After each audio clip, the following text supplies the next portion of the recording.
You are there? One who is online, whether my voice is audible, can you tell me? Sir, am I audible to you, sir? Yeah, you are audible. What Yes. about my voice? It's clear, sir.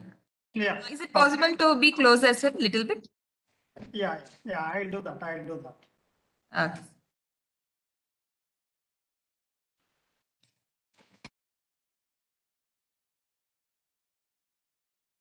What about now?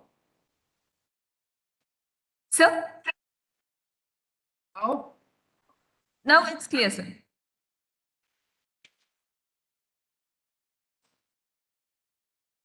Is it fine? Yes, sir, it's perfect. Also see the share, how it works. I'll share the slides. Let me see how it works. Okay, sir. Explorer, Microsoft Word, screen 1, right?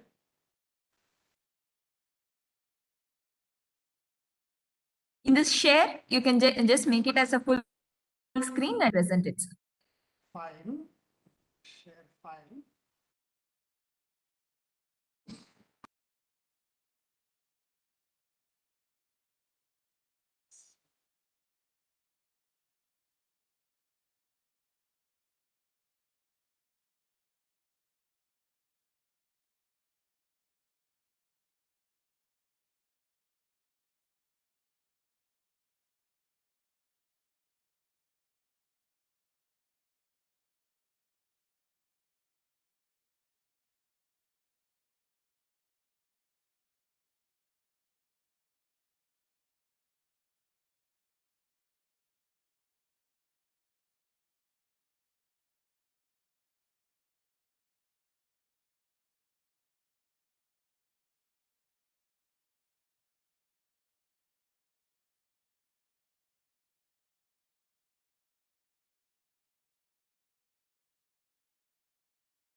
Sir, are you able to share it, sir?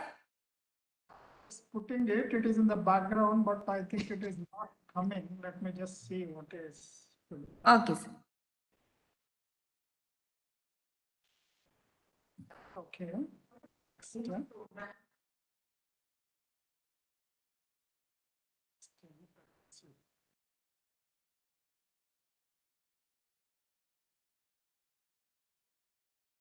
File.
check up whether you're able to view it. Are you able to view this? Sir, I am able to see the screen. Can you make it full screen? Screen. At the bottom, sir. Next to the minimize and maximize.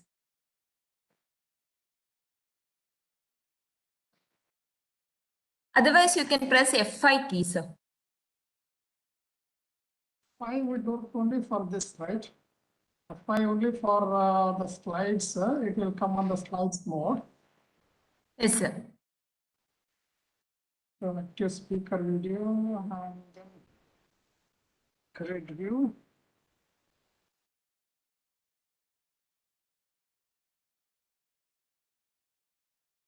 I've pressed F5, but it's not coming on the full screen.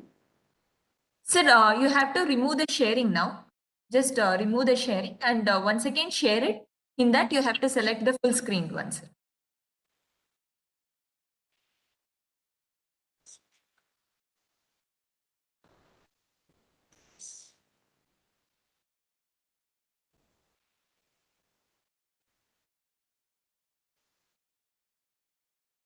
But screen you are able to see slideshow, right? Yes, You are sir. able- Yes, sir.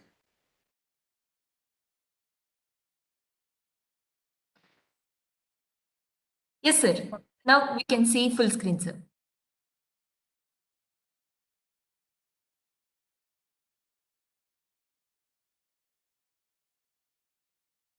Yes, sir. We can see slides are moving. It's okay. Yes, sir. It's moving. Right? Yes, sir.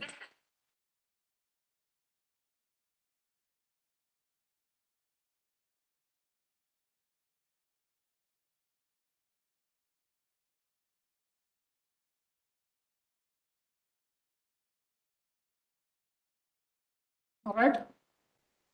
Yes, sir. It's perfect. Shall we start, sir? Yes, you can. Okay. Welcome back to all the participants.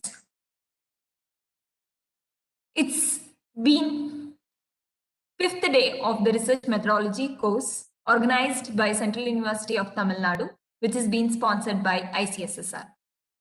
Today, we have an eminent personality with us, Professor T. Mallikarjunappa. He is a head Department of Commerce and International Business, School of Business Studies, Central University of Kerala. He holds PhD from Management Science from University of Mysore. He was a gold medalist holder too for MBA program. His research experience states that he has been awarded under his guidance 20 PhDs and 2 people have been submitted and 8 are currently working under him. More than 4 decades of teaching experience in various state and central universities. And sir is also editorial board members and reviewer of various journals. To state few publishers, he is an editorial member of Emerald Journals, Taylor and Francis, Sage Publication, Indo Science, and various journals indexed in Scopus.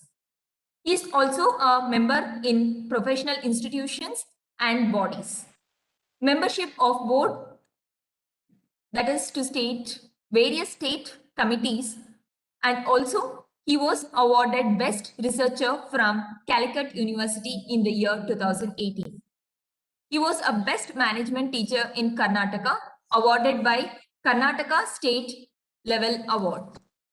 Best Teacher Award from Mangalore University. He holds various academic responsibility at university bodies also. He was awarded Best Paper Award for more than 11 forums and more than 130 publications in national, international and edited books. And to his credit, there is more than 350 papers presented in various conference, then workshop and symposium. And if I keep on telling, the list goes on. So it's my indeed pleasure to welcome you to the first session on the 5th day on the topic quantitative and qualitative research for the first session. And session is over to you, sir.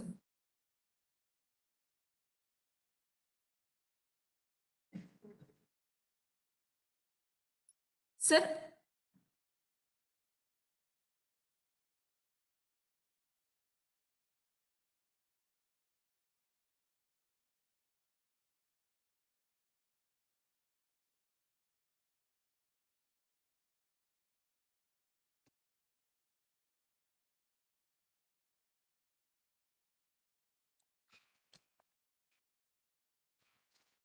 Sir, are you able to hear me?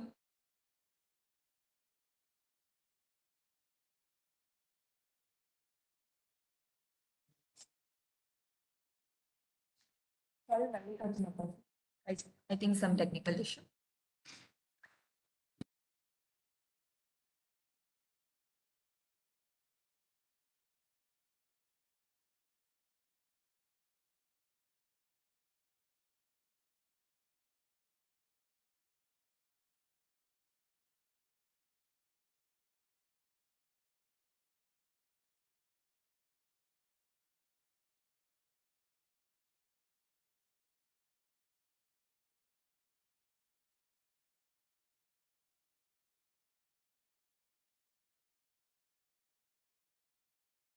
Sir, are you able to hear me? Yeah, now I am able to hear. There was some problem. It exited. Okay, sir. Yeah.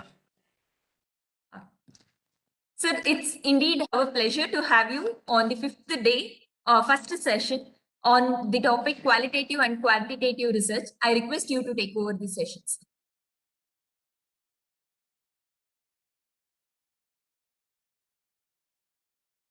Just to tell me whether it is visible. For some time, I'll put my Yes, sir. video on mute because suddenly it exits, and therefore I'll Okay, put sir. my video on mute for some time, and after that I'll put it on. Sure, sir.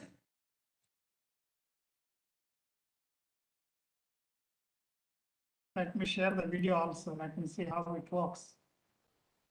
Yes, sir. It's perfect. We are able to see you.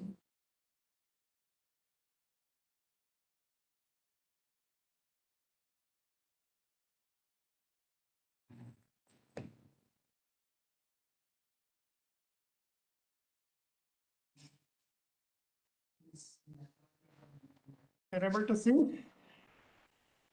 Yes, sir. We are able to see, and you can make it from the beginning. So it will be full.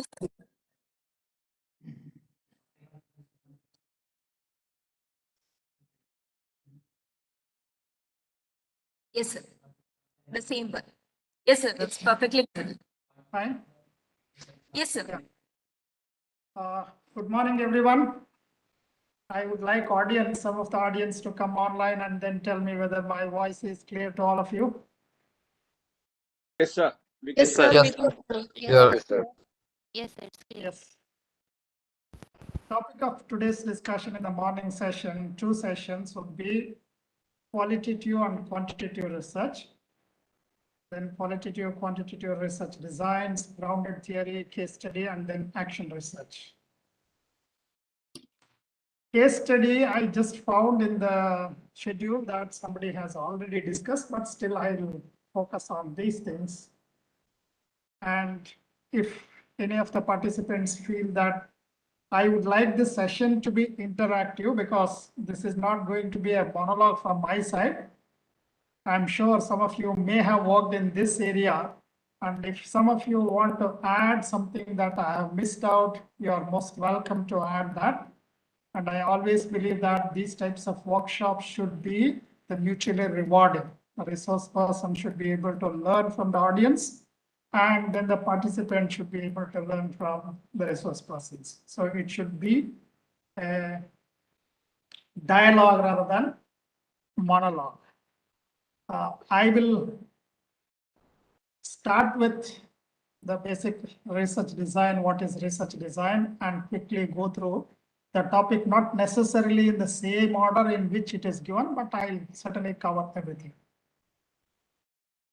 Now, for each session in the morning session, I think 10 to 11:30 is the session, and then 12 to 1:30 is the next session. Is that correct, Arunima? Yes, sir. Arunima? Session timings. Are you able to hear me, sir?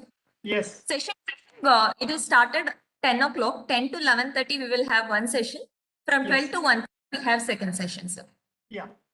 So what we do is I will reserve about, I would like audience to respond to this. How much time you want for interaction? Would it be okay if you have 10 minutes for interaction or 15 minutes for interaction in each of the sessions? Or would you like to have the interaction at the end, let's say after both these sessions? So how would you like to have? But certainly I Sir, want, we 10 used to minutes. have it Whenever we like have a after doubt, each session. uh, whenever we have a doubt, we can ask. Can we ask, sir? yeah, you are welcome to do that. But Okay. my only concern is whether I will be able to complete the entire thing. So my suggestion would, if you have some doubt, you can quickly interrupt me. But my Okay, suggestion would be, you can just note down those things. But if it is compelling, certainly you can interrupt me and then ask. Okay, sir. Okay, sir. So How can much we make time? it like this? We can keep it after the end of the session, like 10 to 11:30 is the first session. So last Yeah. 15 minutes we can dedicate for the Q&A. That is from 11:15 we can schedule for Q&As. Yeah, is that acceptable to all the audience participants? Okay, sir. Yes, sir. Yeah.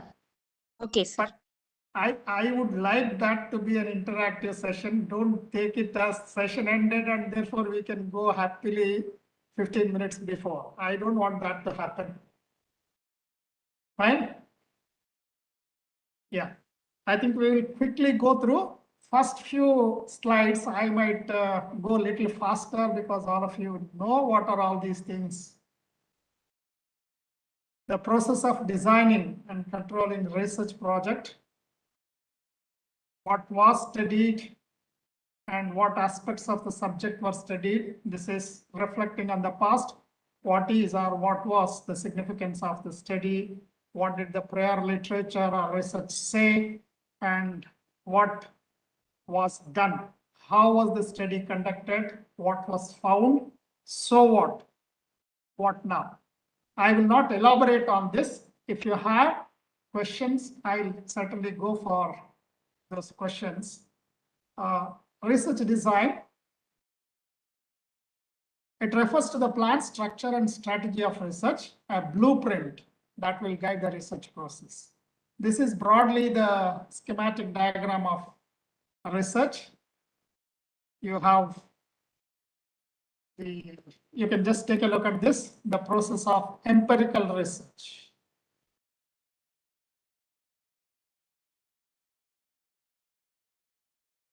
All these processes, building, developing the hypothesis, developing operational definitions of the research variables. All of you have gone through these and there are separate sessions, and therefore I'm not going to discuss how the development of hypothesis should take place and how the operational definition of the term should be given, research design, data collection, data coding and editing, testing of hypothesis, data analysis and interpretation, refinement of theory, then again intriguing observations or intellectual curiosity. Again, these cycles repeat. I would not get into the more details of all these things, except to say that, whenever the researcher undertakes certain things, operational definitions are necessary if certain terms that you are using in research are not obvious to the reader. You don't need to give operational definition of what a commercial bank is, what the central bank of a country is, what is government of India. These are understood generally by everybody. But suppose you are using the term, let us say intelligence is one of the variables that you are using in your research. Naturally, you have to define what is intelligence because there is no uniform and universally acceptable definition of intelligence. How are you defining intelligence? And how are you capturing intelligence in your work? You need to define, and that is the way the operational definitions of the research variables that you are using in your work comes into picture. So if, let's say, somebody working on marketing, you use the term advertisement effectiveness. There is no uniform definition of advertisement effectiveness.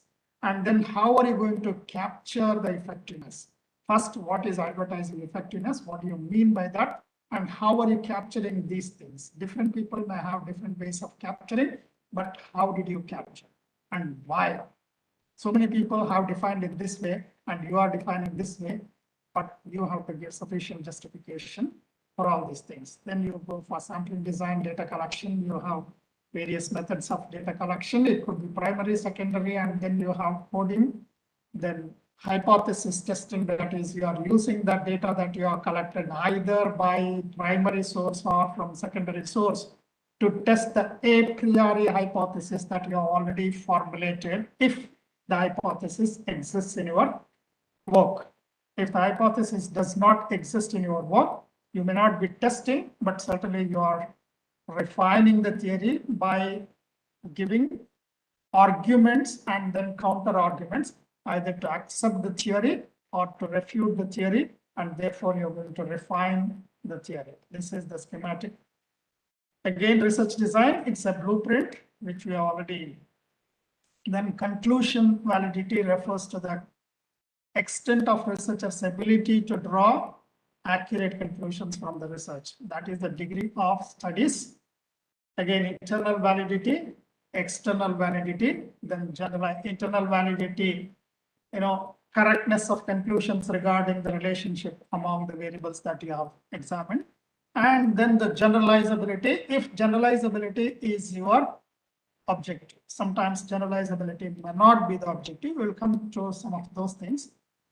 So how do you achieve internal and then external validity? That is the conclusions, and by effectively controlling three different variances: variance of independent and dependent variables, variability of potential nuisance or extraneous variables that might affect the variables under consideration, variance attributable to the errors. That is, we say sampling and then non-sampling errors.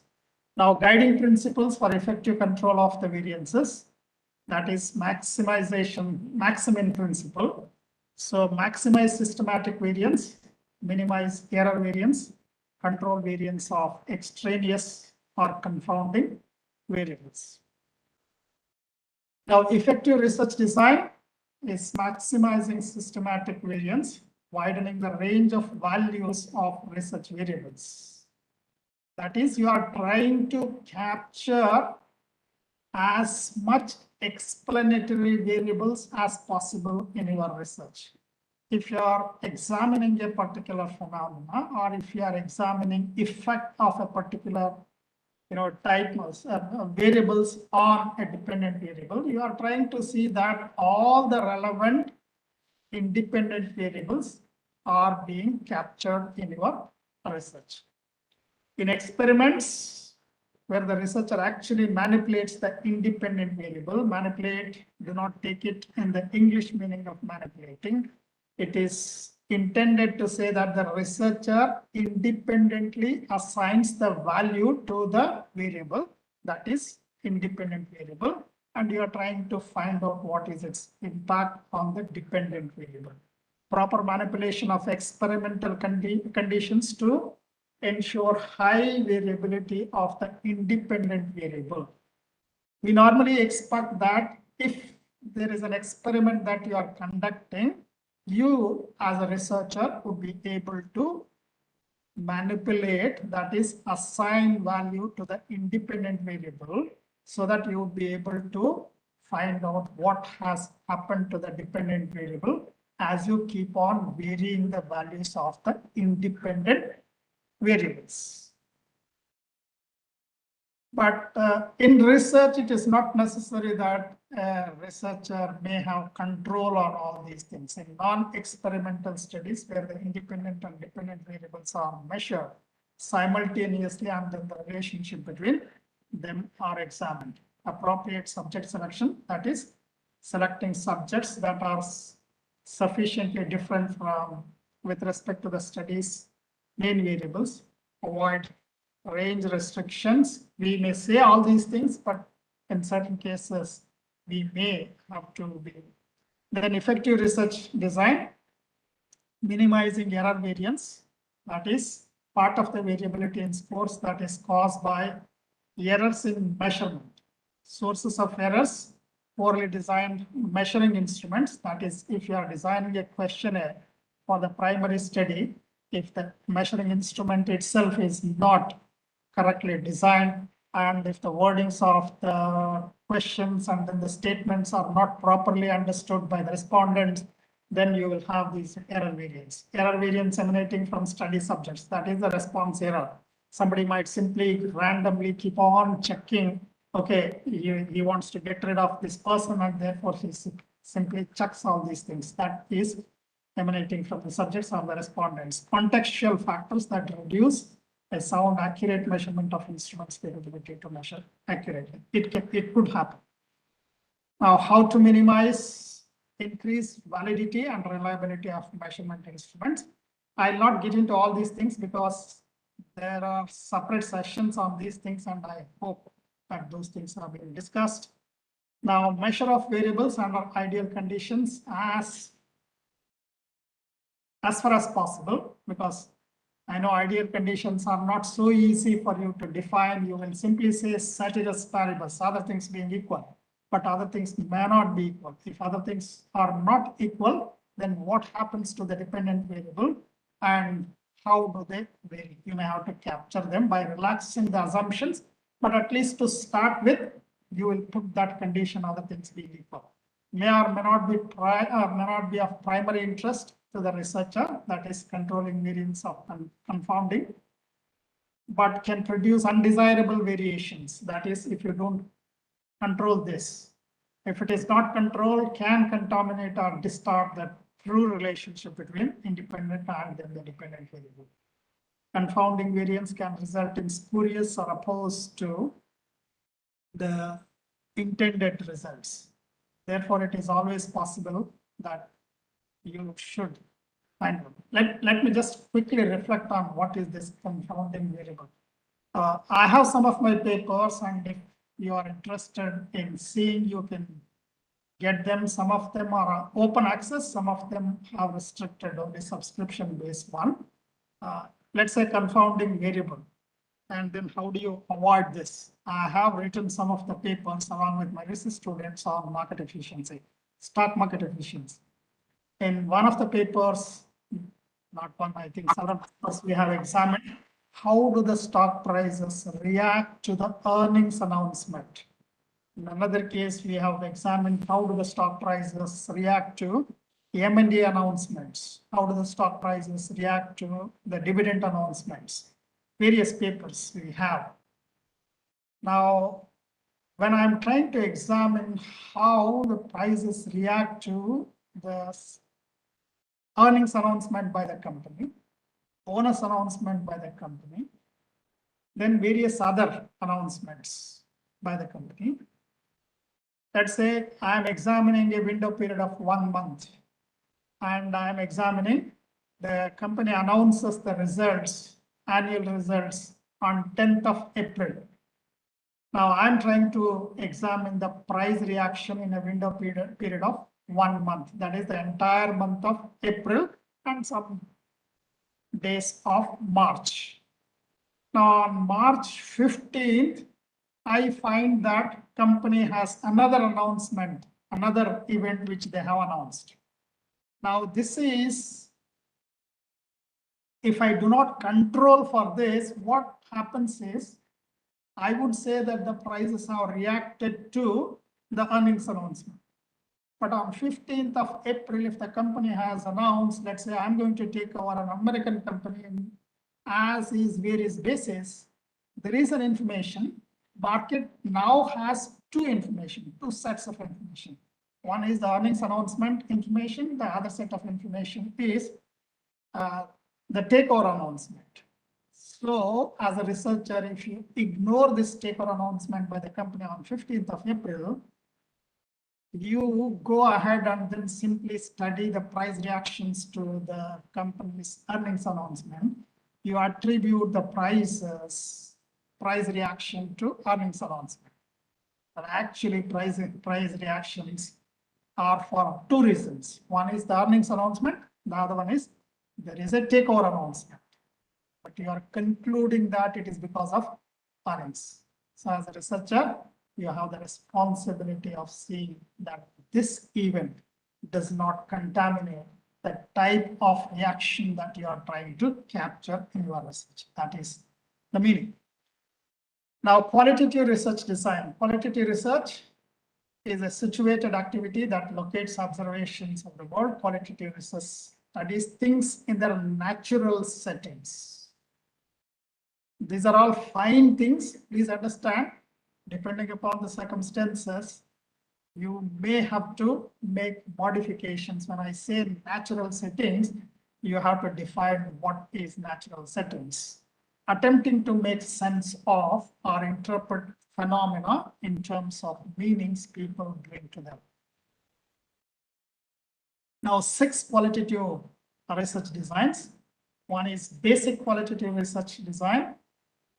Second one is phenomenology. Next, ethnography, very important, research design.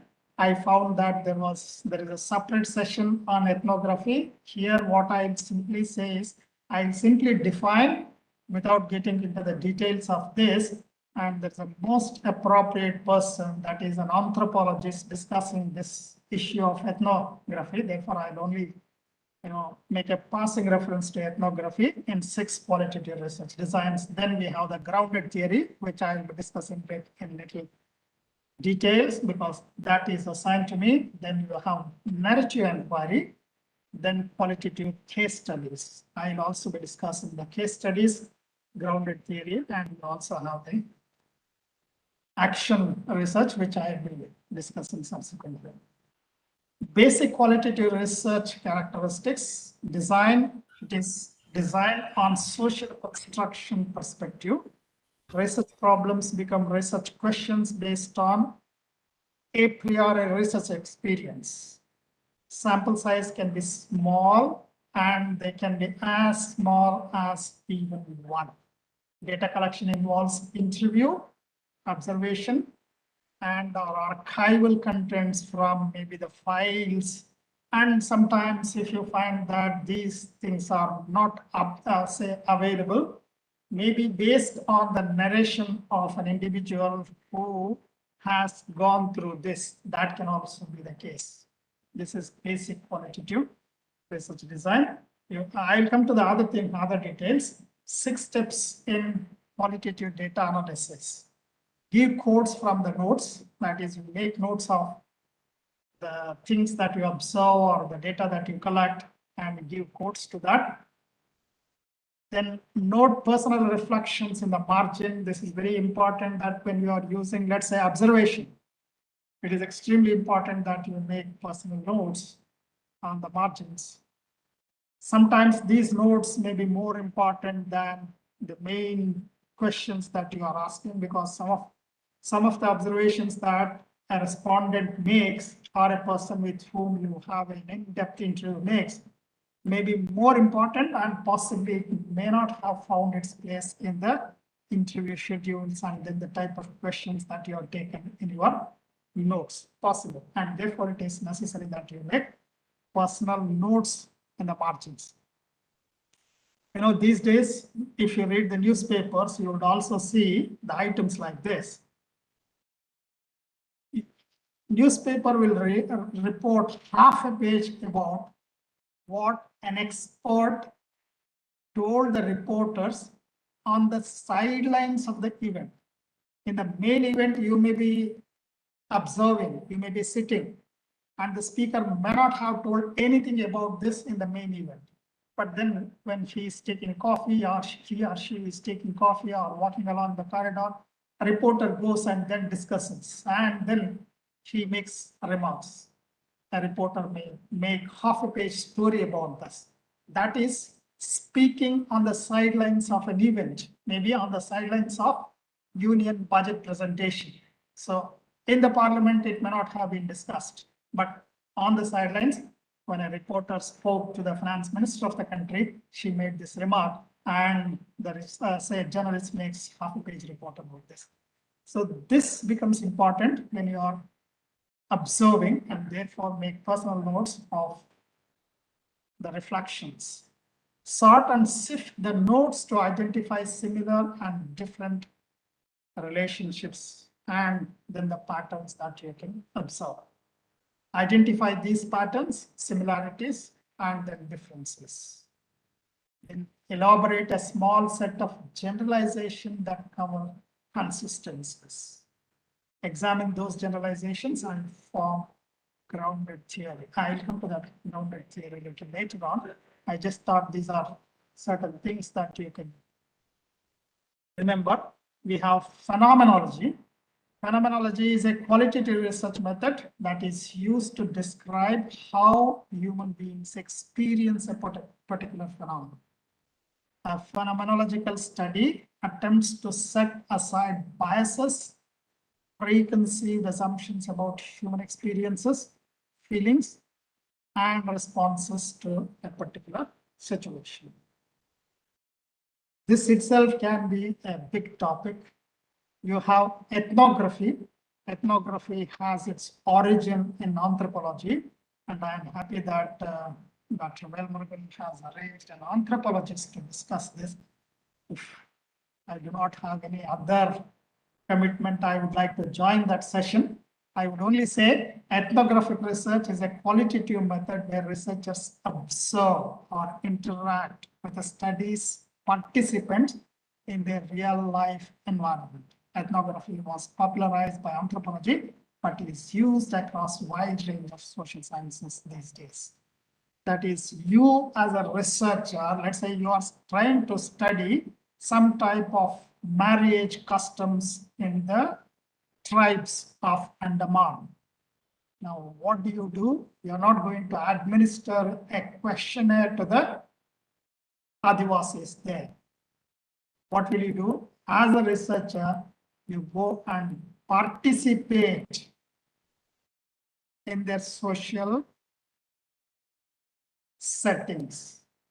Become one of them. Observe what are the traditions and then make notes of these things.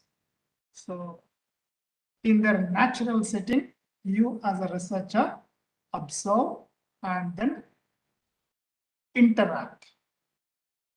This is ethnographic research. Please understand, some of these research will have their consequences. We as faculty members and then researchers might happily define these things and then enjoy the beauty of all these definitions, but not all of them may have the rosy pictures they may. Maybe I'll just cite one example just to say how when people try to observe them in their natural settings, what could really happen? I was trying to say that a researcher becomes part of the Andaman tribes, he or she observes all these things. And if the tribal people find that you are intruding into their privacy and then you are intervening and they get angry, you may have to face the consequences. That is the price that you have to pay as the researcher who become a participant in the subjects that you are trying to study. Another example, I'm sure all of you know about this. If you do not know, you can refer back to this. Two ornithologists wanted to study the behavior of birds in their natural settings. They came to the forest area, Malay Mahadeshwara forest area, and as researchers, two ornithologists, as researchers, they were observing the behavior of birds in their natural settings. They were making records of all these things because they cannot administer a questionnaire to the birds. As they were happily conducting their research and they were quite enthused about the various notes that they were making, and then the recordings that they were getting, including the photographs and other things, they were spotted by their dear friend. And that dear friend mistook these ornithologists to be the government informers and police informers. And she simply took both of them into their captivity. Anybody in the audience who knows who is this friend that I'm talking? This happened in Malay Mahadeshwara. I'm not talking about ethnographic research now. I'm just, when I saw this in their natural setting, suddenly I remembered this incident. Anybody who remembers who is their friend? Anyone? Okay, that friend of these ornithologists is no more now. That is Virappan. Is it Veerappan? Yes, it is Virappan. And later on, the government of Tamil Nadu, government of Madhya Pradesh, government of Karnataka, and various governments had to send an emissary. That emissary was Nakiran Gopal, who fortunately was able to convince the people in the forest, that is Virappan group, that they are not the informers, and they were released unharmed. Anyway, let me come to this grounded theory. Grounded theory is a research methodology which operates inductively in contrast to the hypothetical deductive approach. That is, in our research, in most of our research, what we do is we go through the literature, we then establish what has been studied in the literature.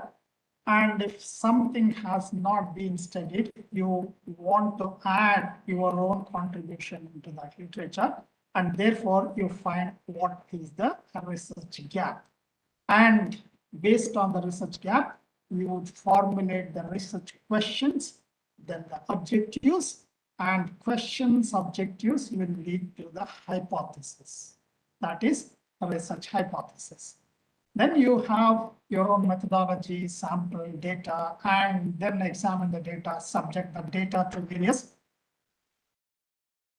hypothesis testing tests that you become familiar, maybe t-test, F-Z, test, and then chi-square test, Kruskal-Wallis test, sign test, various other tests, parametric and non-parametric tests. And then you try to infer whether your null hypothesis has been accepted or rejected. And then you say whether this theory holds or not. That is a deductive approach. That is, you start from a theory and then you formulate all these things, questions, objectives, and then hypothesis. Then you have the data collection.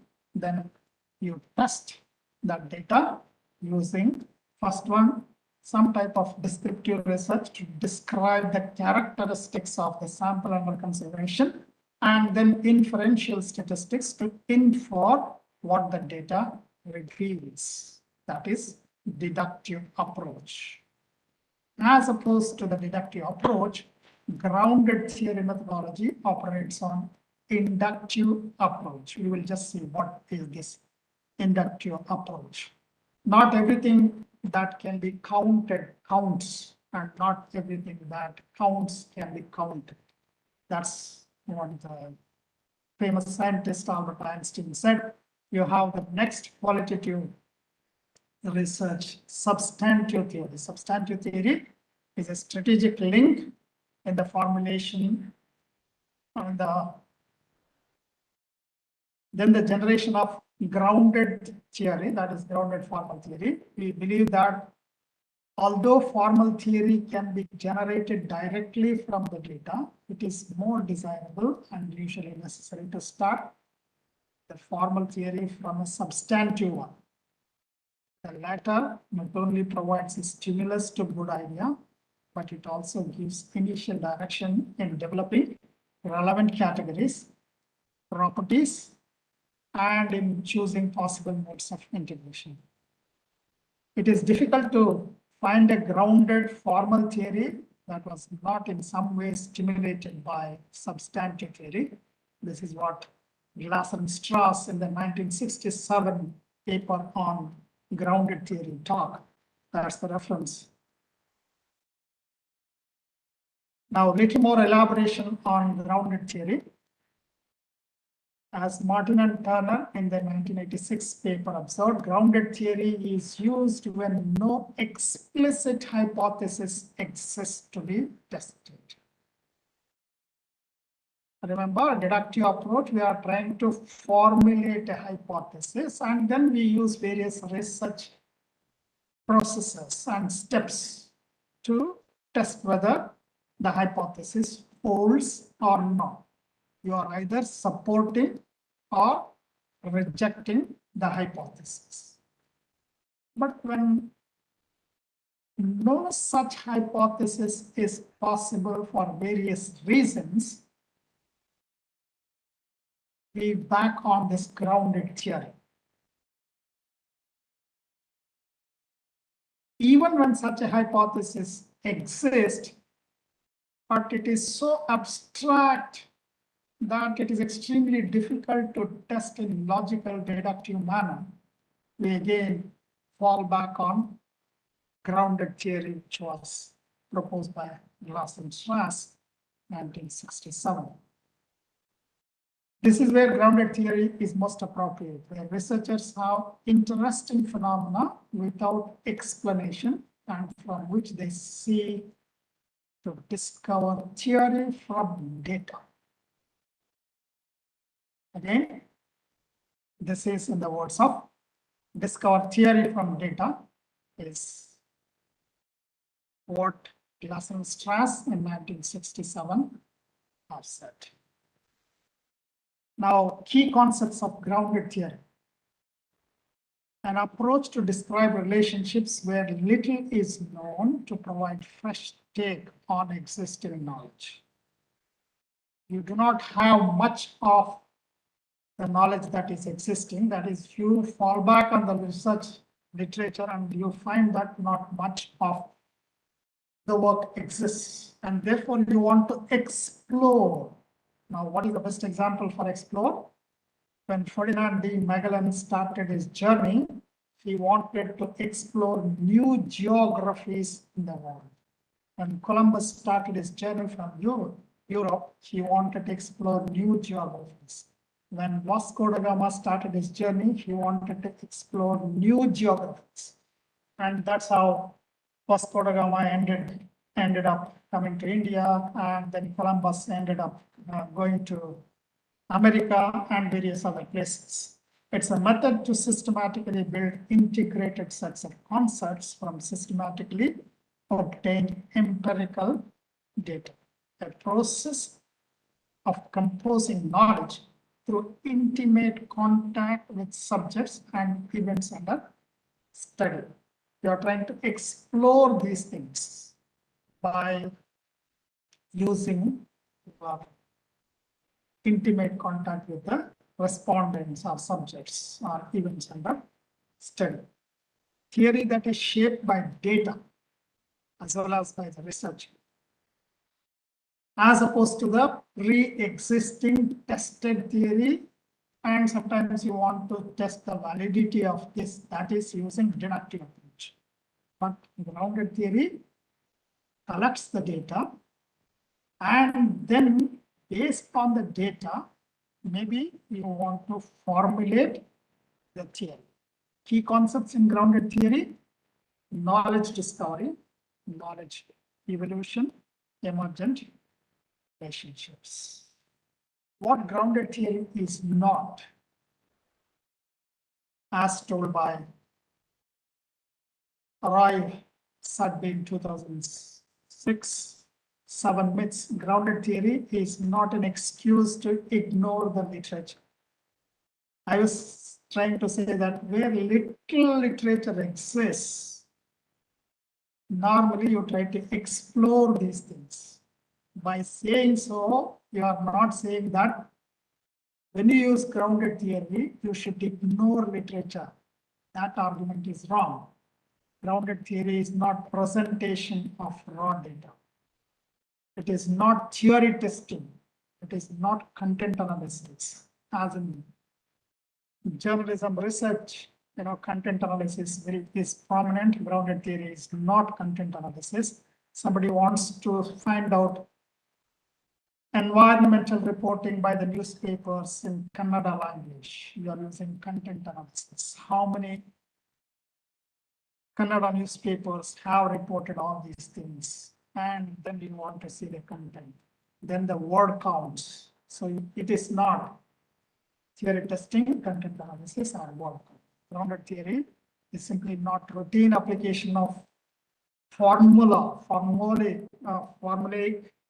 technique to data. Grounded theory is not perfect in the pure sense of the word English word perfect. It's not so easy. People might think, okay, I'll mingle and then please understand it's not so easy because it's not easy to the researcher to observe the respondents in the natural settings because you have to become one of them if you have to observe them in the natural settings. Grounded theory is not an excuse for the absence of methodology. Again, evaluation of empirical grounding of a grounded theory, fit, understandability, generalizability, and control. Grounded theory is only complex due to mixed type of literature that we see on grounded theory. Select the method that best represents your data and your method of research. Avoid method slurring, that is, we are using the methods most. How-to books are poorly written. That is, how-to books means how to do the grounded theory research. So if you read perhaps the original books, that's the best way of learning. Grounded theory research is no more time consuming than other methods. Keep referring back to the fit, understandability, generalization, and implementation. Remember, all is data that you are trying to collect the data and then trying to see whether you can form some type of theory. Again, grounded theory analysis strategies. It is a process of constructing various data. Inductive process by collecting, analyzing, and comparing data systematically. Grounded on data to explain the phenomena.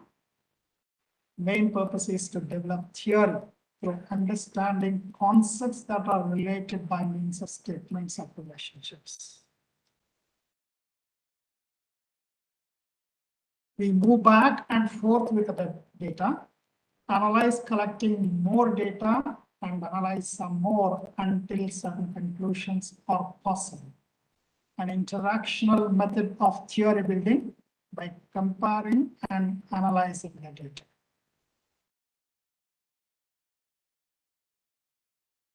This is yet another paper by Strauss and Corbin. There are two papers by Strauss and Corbin, 1990 and then 1998. Basics of qualitative research. This is where they talk about the grounded theory. This is the reference. Corbin and Strauss outlined their research approach to the grounded theory to open coding, then axial coding, selective coding in the 1990 paper. Grounded theory research, procedures, canons, and evaluative criteria. This is the title of the paper, the 1990 paper. They talk about three things. That is, number one is open coding, number two is axial coding, number three is selective coding when you are using grounded theory research for your research work. Let's quickly go through what is this open coding, axial coding, and then selective coding. You should consider these methods of coding when you want to follow a grounded theory method of qualitative analysis. You want to derive new theories or concepts from your data.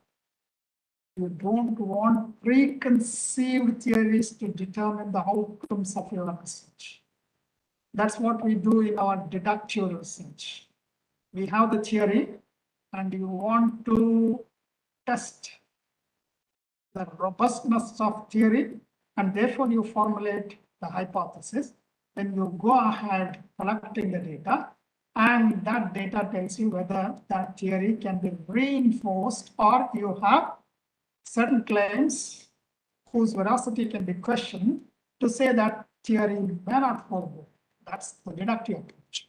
As opposed to this, grounded theory uses inductive approach where you are not bound by preconceived theory to determine the outcome of your research. You're not going to say, I'm going to accept this hypothesis or reject this hypothesis. You are building the theory based on the strengths of the data that you are collecting every time. Please understand, one of the important features of grounded theory is simultaneous analysis of data and formulation of theory. It goes simultaneously. It's not at the end, you would say the theory holds or theory does not hold. You are conducting exploratory research where you want to generate new concepts and then ideas. That's what Ferdinand D. Magellan did when he started exploring new geographies. They gave their own names. Open coding is a common first step in analysis of qualitative research and is often used in the initial coding pass in grounded theory. At this point, you will have started collecting qualitative data, such as transcriptions from the interviews. With open coding, you break your data into discrete parts and create codes to label them. That is, you are breaking your data into discrete smaller part and give the codes just to label them. Axial coding in grounded theory is the second step of coding that follows open coding. In contrast to open coding, where you break the data into discrete parts, with axial coding, you begin to draw connections between codes. That is, open coding, the data is divided and then made into smaller parts. Then you give the labels for identification purpose. In axial coding, you begin to draw connections between these codes. With axial coding, you organize codes you developed in open coding. Axial coding is something like you are tabulating, and then open coding is something like you have given identification for the data by breaking them into a smaller part so that you would be able to understand, and how many smaller part you want to make, it depends on the type of work that you want to carry out. If the smaller part is necessary to understand the characteristics that smaller part or micro part of the data reveals, then go on dividing to the smallest possible thing. But in axial coding, you organize your codes developed in open coding to establish connection between these. Selective coding is the last step in grounded theory, where you connect all your categories together around one core category. In doing so, you define one unified theory around your research. Selective coding occurs later on in your research and connects categories you have developed from your qualitative data in previous coding cycles, such as open coding, axial. Core category you developed in selective coding may come from elevating one of the categories from the axial coding stage, or maybe new category that may be derived based on your other core categories.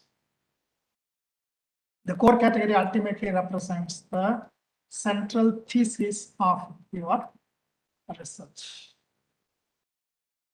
Now, before I come to this interpreting issues in qualitative research data, let me just give certain examples of grounded theory. This is based on my own interpretation, just to say how this grounded theory collects the data. Let's say you go and collect the data from one person or one subject. Then you analyze the data there itself. Then you collect the data from the second person, analyze the data, establish the connection between the data between these two subjects. Then you go and collect the data from the third person. Then again go for open coding, axial coding, selective coding. Then the theory that you have built from one person is strengthened by comparing that strengthening with the second person's data. And that is strengthened by the third person's data. That is the way you go in grounded theory. Just as an example, this is not written in any books or any of the theories, including Strauss, but I was just remembering that a similar thing exists in statistics, and therefore I'll draw a simile here. Please understand, don't write this as grounded theory. It is certainly not grounded theory, but a simile that I'm trying to give. Maybe some of you who are familiar with statistics might know what is called as Bayes' theorem. Reverend Thomas Bayes was a Presbyterian minister who wanted to prove the existence of God. As he went on collecting evidence about the existence or non-existence of God, he went on to evaluate and strengthen his belief of existence of God. And when he did this, he used mathematical formulation to see how the theory is strengthened. And that mathematical formulation today is a very famous branch of statistics that is patient statistics relies on conditional probability. Anything? So, simplest formula is probability of A given B. That's a simple formula for patient statistics.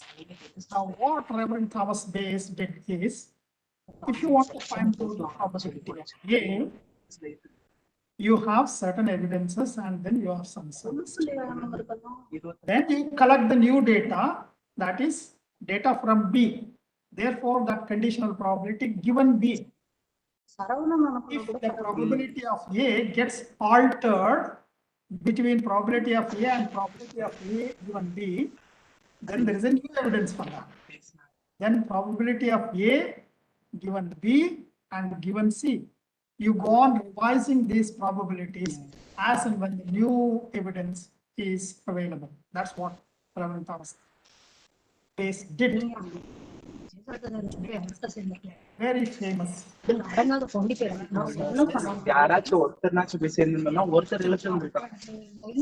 Statistics. I think somebody from the audience seemed to be putting their mic on. Please put it on mute if you want. Sir, I'll mute them, sir. Sir, I'll mute them. I'll mute them. Yeah, if you want to ask questions, you are most welcome to ask questions, but please do not disturb because it disturbs everyone. Okay.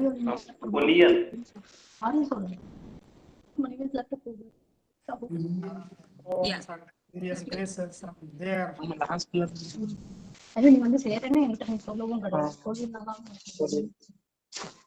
Punian, sir, please mute your mic.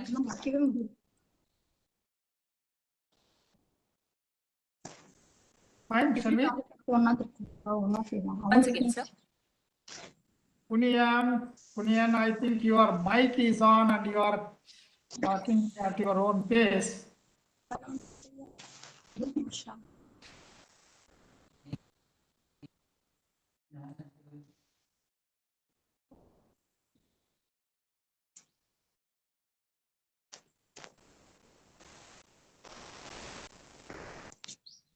I think he is not even Sir, aware one that second, sir. I'll mute them. I'm just owning and I'll mute. you can mute, but don't use that command mute everyone, because if you mute everyone, it will Okay, sir. mute me. They can't unmute again. Okay, sir. I'll consider that and I'll mute.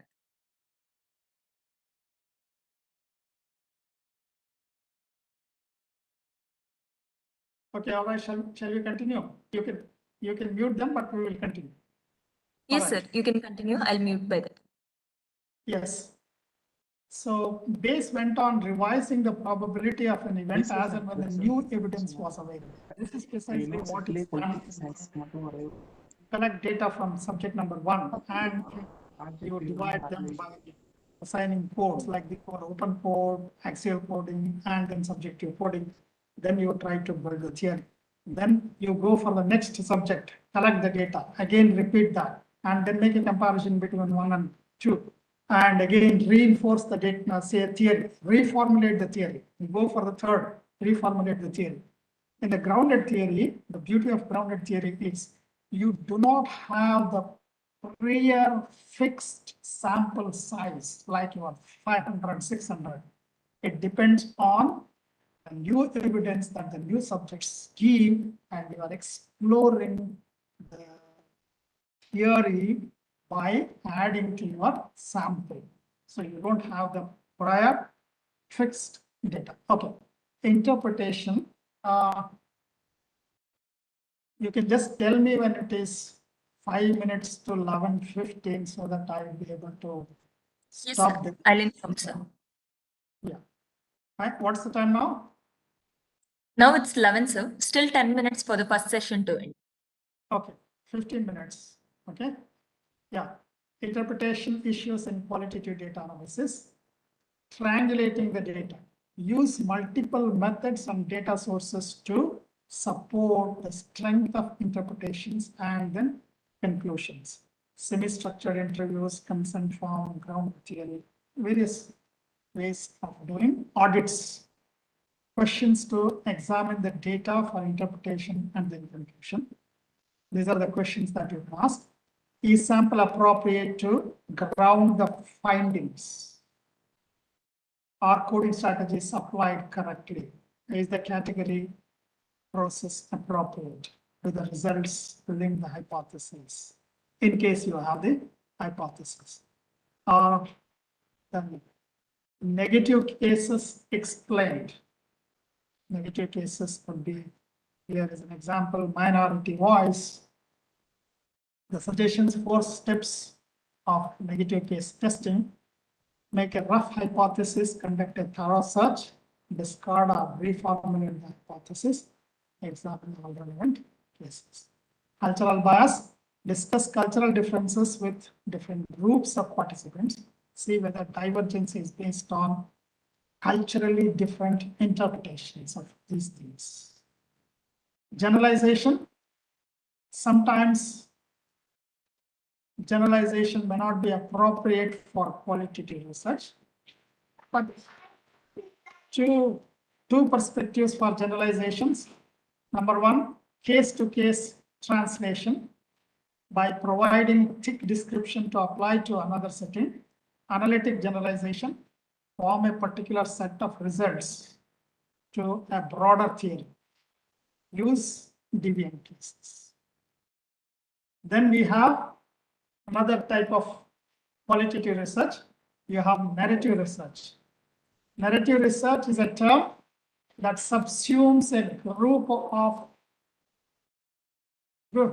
of approach that in turn rely on the written or spoken words, that is narration, visual representation of the individuals. These approaches typically focus on the lives of the individuals as told through their own stories. Now, for example, if you are conducting research on Ayurveda, perhaps enough literature may not exist, theory may not exist, then there are lots of healing techniques that are used in the villages.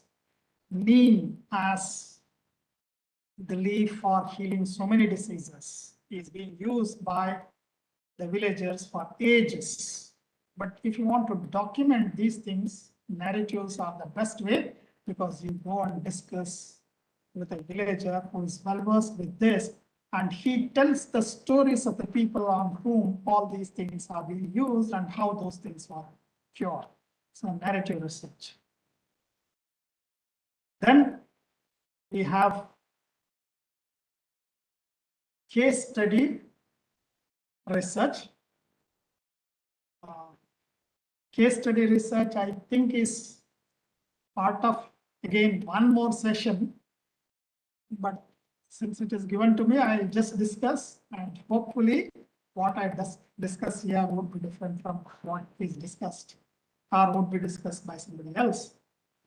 Case study is not itself a research method, but researchers see methods of data collection and analysis that will generate materials suitable to for case studies, such as qualitative techniques, semi-structured interviews, participant observations, with diaries, then the personal notes, letters, photographs, notes. You may have read letter written by Mahatma Gandhi in his own writing, one-page letter that was written during British Raj in the British Museum, was auctioned for millions of pounds. So if you ascribe value to that, it's a simple, very old, writing on a sheet of paper, but then action for millions. So letters may be telling more stories than what has not been told by Indians. A photograph, a notes, there may be a big paragraph, but a small note appended to that paragraph may tell a story which may be more elaborate than the paragraph, one full page that you have written. You want to examine those things. You conduct the structure interviews. So that's the case in the social sciences and life sciences. A case study is a research involving close, in-depth, detailed examination of a subject of study. That is the case, as well as its related contextual conditions. Case studies can be produced by following formal research methods also. Now, what is a case study? Analysis of the causes of an air quality episode. Right now, this is a hot subject that is being discussed, not only in India, but also people around the world. Delhi has been labeled as the most polluted city in the world, and you will see lots of newspapers, reporting on various issues relating to air quality of Delhi, how the citizens are being affected, what are the different, what I'll say, diseases that the people have been contacting because of the air quality. So if somebody wants to study the causes of air quality, let's say in a city like New Delhi, that can be a case study. Case studies provide insight into important processes, components of a case study. This is an example that has been taken because I have some pictures which I can show. Air quality conditions, weather situation, summary of episode, important air quality processes, important meteorological processes that you are trying to find out from the air quality. Now, how to conduct case studies? I have some pictures on this air quality and then how the geographies can be located, which I will show shortly. But this is the process that is involved in conducting case studies. Select a few air quality episodes to study. Include ramp up, clean out days. Review locations, magnitude, duration of poor air quality. Review surface, and upper air weather patterns. Create backward trajectories to estimate the transport and the traffic. Estimate upwind air quality to quantify local versus background contributions. Review the temperature soundings to estimate vertical mixing. Summarize the important processes that produced this episode of poor air quality. Please understand, this is with reference to the air quality study. If you are conducting air quality study as a case study. Examples include location and background, again, air quality conditions, weather situation, surface, upper air, stability, winds, then summary of episodes, air quality and meteorology, then case study examples. These are certain numbers that is given PM episode, ozone episode, and again, CO episode, long range transport episode, multi-pollutant, and smoke. So again, an elaboration of all these things for Cairo city. Certainly, I'm not qualified to talk authentically on what are the scientific interpretations for this, but this is an example that I have taken. Location and background, air quality for Cairo as a city, weather situation, summary of episode, air quality, and then this is the location. How do you show the location of a place? That is, you are trying to use some maps that are being produced by meteorological department, maybe meteorological department of the government of India, because their maps are much more clearer and produced for specific purpose rather than the very general maps that are available in, let's say, the Google search or any of the websites. Therefore, location, by taking this. Air quality conditions, this is a pictorial representation of how air quality conditions. Please understand, these are not my pictures. Let me also add this disclaimer that these are the ones which are being taken from the Google search. Again, weather situations, whether is it a sunny day, or is it a rainy day, what is the temperature, and is it likely to rain in the immediate future, what is the wind speed, is there a tornado, all these weather conditions are studied and we are trying to take this. Weak trough, then some of these wind conditions, strong trough just past, moderate northerly winds, some of these short transport on IPM day, this is certain things. Temperature, what type of temperature has been there. Weather situation, again, warning of different weather situations.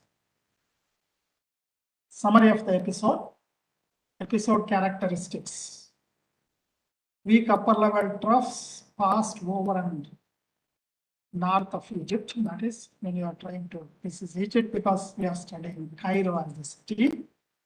Then troughs lowered surface pressures to north, thereby weakening the northerly winds, but winds still remained light to moderate from the north. A loft temperature warmed, the capping inversion lowered, and vertical mixing was reduced. This is a scientific setting which has been used for studying the air quality. Despite the moderately strong northerly winds, reduced vertical mixing was allowed. Episode ended when strong trough followed by a ridge passed over Egypt. These are, yep.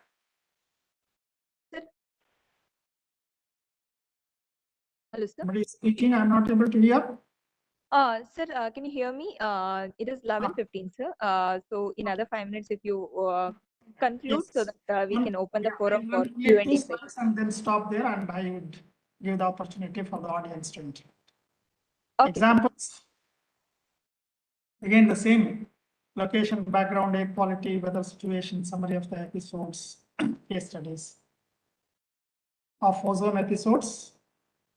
The steps are repeated here.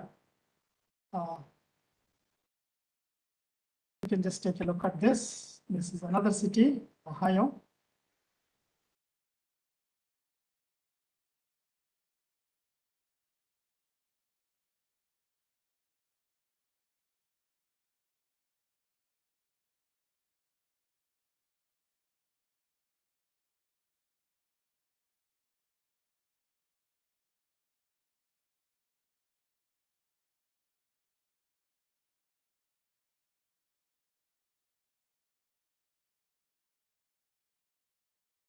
Okay, this is the summary of ozone episodes.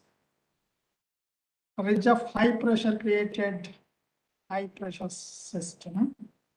Recirculation was important for the 9/11 June, July 2012. Episodes occurred on weekdays. Trajectories are useful for diagnosing air movements, transport of ozone from unwind regions contributed to the ozone on 11 June 2002.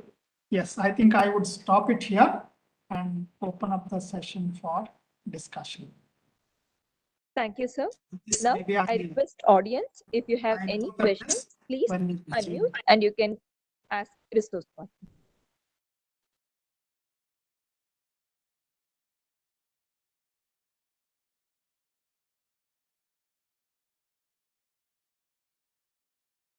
As I have told in the beginning, I want this session to be interactive. Sir, in grounded theory, give an example in based on commerce related, sir. Okay, I have told you the characteristics of grounded theory. And when I told you the characteristics of grounded theory, it uses inductive method as opposed to the deductive method. Based on that, I would like you to come out with your own example, and then maybe I'll add to that. Now, normally what we do in research is we have the literature, then we go to the literature, then establish the gap, questions, then objectives, hypothesis, and all these things. Then we test the hypothesis by correcting the data. As opposed to that, in the grounded theory, what we are trying to say is hardly any theory has been established for us to rely on and then test the veracity of this theory. Therefore, we collect the data. There is no prefixed sample, but we go and collect the data, let's say from one sample unit 1 or sample person 1. Then that data, as I have just discussed, is coded using open coding, axial coding, and then subjective coding. Then you formulate a theory. Then again, you go and collect the data from another person or another unit. And then again, you compare the first with the second, and then the data. Again, reformulate your theory. We go to the third. That is the description I have given. So can you attempt? Can you attempt? Anybody? Anybody who can attempt to give an example from commerce or any subject? Of course, that question needs to be answered from commerce.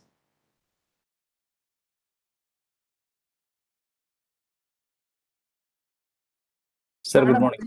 To give an example, yes.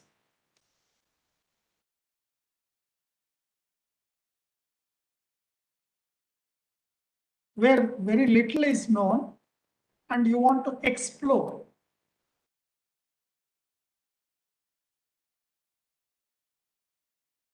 Please understand it is more difficult.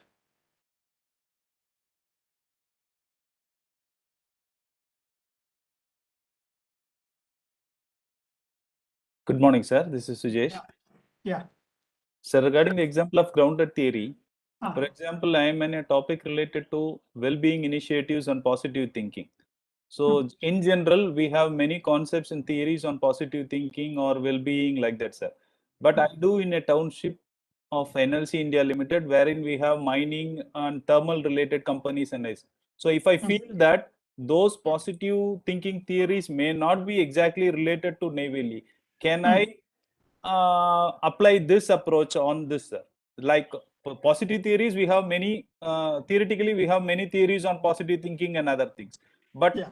for a township like where employees of mines and thermal combinedly work and we have our own issues, and if I feel that those concepts cannot be directly applied to this, so can I apply directly a grounded theory, or can I apply the generally applied concepts, and if I doesn't fit to that, so that I arrive at a separate concepts, so that will be a grounded theory, sir, if to my understanding. It is possible, but you have to give sufficient justification. Number one, if there exists a different literature on this, you should not ignore the literature, because that is where you find, let's say you are talking about NLC, the township of NLC, which is a public sector lignite mining area, right? Company. You are talking about the same company, right? You are talking about Neyveli Lignite Corporation, is that correct? Yes, sir. Yes, sir. Yes, Yeah. the same company. Okay. So you feel that the theories that have been established were based on what is called as the representative samples, and therefore those representative sample characteristics determine some type of theory, and you have reasons to believe that your sample is entirely different and those theories do not hold good. You want to explore how those things can be formulated, such a theory, if there exists such a theory, or a new theory itself in a specific geography, because we find that the characteristics are entirely different, conditions are entirely different, and you don't have sufficient evidences that are already existing. Let's say on similar mining area in Australia, if somebody has done that, you have to refer to those things. That is where I said the myths of grounded theory. It does not mean that you should be ignoring the literature. In some other context, if somebody has examined that, and then if the context in which you are examining is different and you have reasons, then you start with, when I say one person, it does not mean that you will start only with one person. You can perhaps even start with 2 or 3 persons. Collect, examine the data, and then another group. Yes, but these are variations of grounded theory. When it was formulated by Strauss in the beginning in 1967, they did not advocate these things to the types of situations that you are talking. But over a period of time, we have seen the grounded theory being applied to situations that you are describing. The answer is yes, you can use, but you have to give sufficient justification before you are trying to use that. Merely because the word grounded theory appears fashionable in, let's say, commerce and then management, because people have rarely used this methodology, please do not go for those methodologies. But you have to build your argument and narrative to say how the grounded theory is applicable to a township of NLC. Fine, sir. But you can Thank you. also make an attempt. What is your name? Sir, I did not get your name. Sujesh, sir. Sujay. Sujesh. Yeah. So there is one more question in the Madam, chat madam, box. can you make an attempt? Okay, sir. Okay, just I have one suggestion. One way of exploring the ideas for this grounded theory research, let's say in commerce and management, is to sit together and do the brainstorming. What could be the situation in which the grounded theory can be applied in commerce and then management? So I will not answer that, but occasionally, it is also good to scratch your heads to see how these things can work. Okay, sir. We will search and tell you, sir. Thank you, sir. Sir, could you please repeat the question once again? Repeat the question, is that? No, Yes, madam was sir. asking, can you give the examples of grounded theory where grounded theory can be applied in commerce? That was the question. Okay, sir. Yeah. Then I told you, please do the brainstorming and then sometimes scratch your own head and see. Once you understand the characteristics of this, that is inductive approach. What are the circumstances under which inductive approach can be used in commerce and management research? Most of the research methodology books that you see will give the entire process based on deductive approach.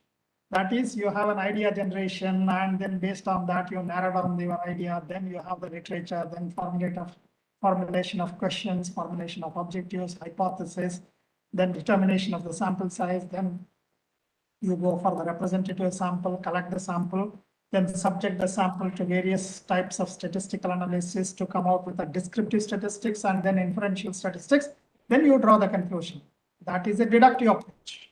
As opposed to that, this is an inductive approach where you are not going by the established theories. You are, in fact, formulating the theory. It is something like this. If Alfred Marshall has said that there is an inverse relationship between quantity demanded and price, he must have examined before a theory exists, somebody must have examined. And then they must have collected evidences. And then they came out with the theory. We take that theory and then try to test the theory. Imagine the origins of that theory. That is the way we can get into the details of this. Yeah. Any other questions? Sir, Yeah. next question is raised by one of the participants. She has asked, what is the difference between research design and research approach? Yeah. In the research design is a blueprint of the various steps that are involved in research. Its research design can be compared to what is called as blueprint that you have for your building. You have to dig a foundation and then various steps. The engineer will give you the blueprint, the drawing. A researcher will have this as a blueprint which elaborates on the various processes and steps that you go through the entire process of research, with perhaps submission of reports. Approach, you are trying to use, let's say, qualitative approach, then the quantitative approach. It is one of the subdivisions of the entire blueprints. So research design gives you the various steps. Approach, at some point of time, you want to see what is the approach. Should I use the qualitative, then quantitative research methods, and then what is the way in which I can test my data? Should I necessarily use, let's say, a statistical test to test my data, this is the approach that you are using. Should I use, let's say, descriptive statistics to describe the characteristics of the data? This is the approach that you are using, and approach would even come to what we call as, what is your approach to data collection? Is it an observation that you are doing of the respondents, or do you become part of the respondents or the subjects and you assimilate the entire data yourself rather than collecting it from the subjects? That is an approach that you are using. So it's part of the entire design, research design. Sir, good morning, sir. Yeah, please introduce yourself. Yeah, sir, good morning, sir. My name is Savio. I am from the Department of Management, sir. Yeah, from Sir, CUTN. Sir, is my voice audible, sir? From your CUTN, Central University of Tamil Nadu. No, sir. No, sir. I No, think sir. No, he's sir. not. I am from the from Bharathiar University, sir. Bharatiya University. Okay. Yes, sir. So I'm doing my research work from the Department of Management, sir. Okay. Sir, I do need a clarification, sir. Sir, you talked about ethnographic research, right, sir? Hmm. Sir, can you scroll down the slide, sir, please, if required, so that we can detailedly discuss on that, sir.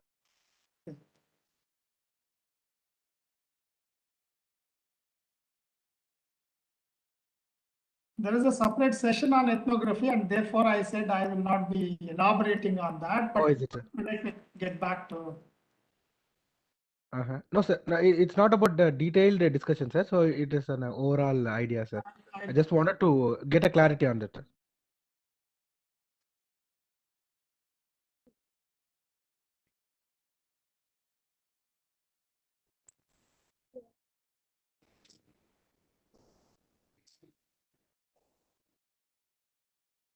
Yeah. Yes, sir. So, sir, if you take this, my question is, sir, this ethnographic research is a qualitative method, sir.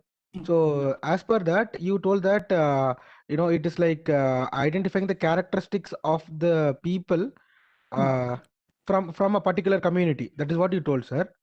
No. That is an example that I Oh, was. That's right, sir. That's right.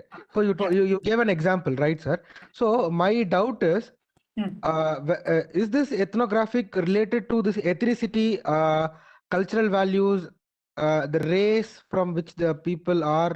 Is that into that, or it is into the intrinsic qualities of the behavior, the mannerism they exhibit, or the behavior patterns they exhibit, and all those things, sir? I just need a clarity on that, sir. Yeah. It can be all the things that you have described. For example, ethnicity, for example, the race, for example, the food habits. But what is it that you are investigating? It depends on that. But what you are going to do here is you are becoming part of the subjects. Okay, sir. You are not going to administer the questionnaire to these people because you feel that that type of a research will not give you the data that you feel is required for the role. You can examine ethnicity by becoming part of the subjects. But it depends on the approach that you are using. What is it that you want to examine? Yes. Yes, sir. I'll describe it, sir. So from an organization point of view, sir. Yeah. Okay. So from an organization point of view, when I'm assessing this ethnographic characteristics, sir, so this cultural value will be of less importance, and I'm giving greater importance to the patterns they exhibit, the emotions they exhibit, the mood, what they carry out, the way the way they take things, the etiquette they follow, and all those parameters, sir. Yeah, maybe you are trying to target a product at those subjects, and therefore you want to examine some of these things from an organizational perspective. That is precisely what you are trying to do when you are talking about Okay, sir. like the etiquettes and those things. Okay, sir. Is that correct? Yes, sir. But like, if I want to get an in-depth knowledge of that, can I get read into this more into ethnographic research, sir? Yeah. See, one of the most important things that you have to understand in ethnographic things is it is not more of reading from others. It's more of reading by the researcher himself participating along with the subjects. Oh, is it, sir? Okay, sir. That you would produce a reading out of your own observations of the community, your own Okay. observation of the habits Okay. of those. Mhm. Let's say I'm trying to see what are the marriage, customs. Okay. I'm not trying to find out from what has been reproduced. I'm not saying that you should not do it. But Okay. if Okay. that is what you intend to do of a particular community where less is known, you become part of that subject because you feel that by using your conventional method of data collection, you will not be able to get the authentic data. Okay. Okay. Sir, sir, final question, sir. Sir, if I'm including this ethnographic characteristics in my research, because mine is a quantitative research, sir. Sir, can you hear me? Yeah, I'm able to hear. Please go on. Yes, sir.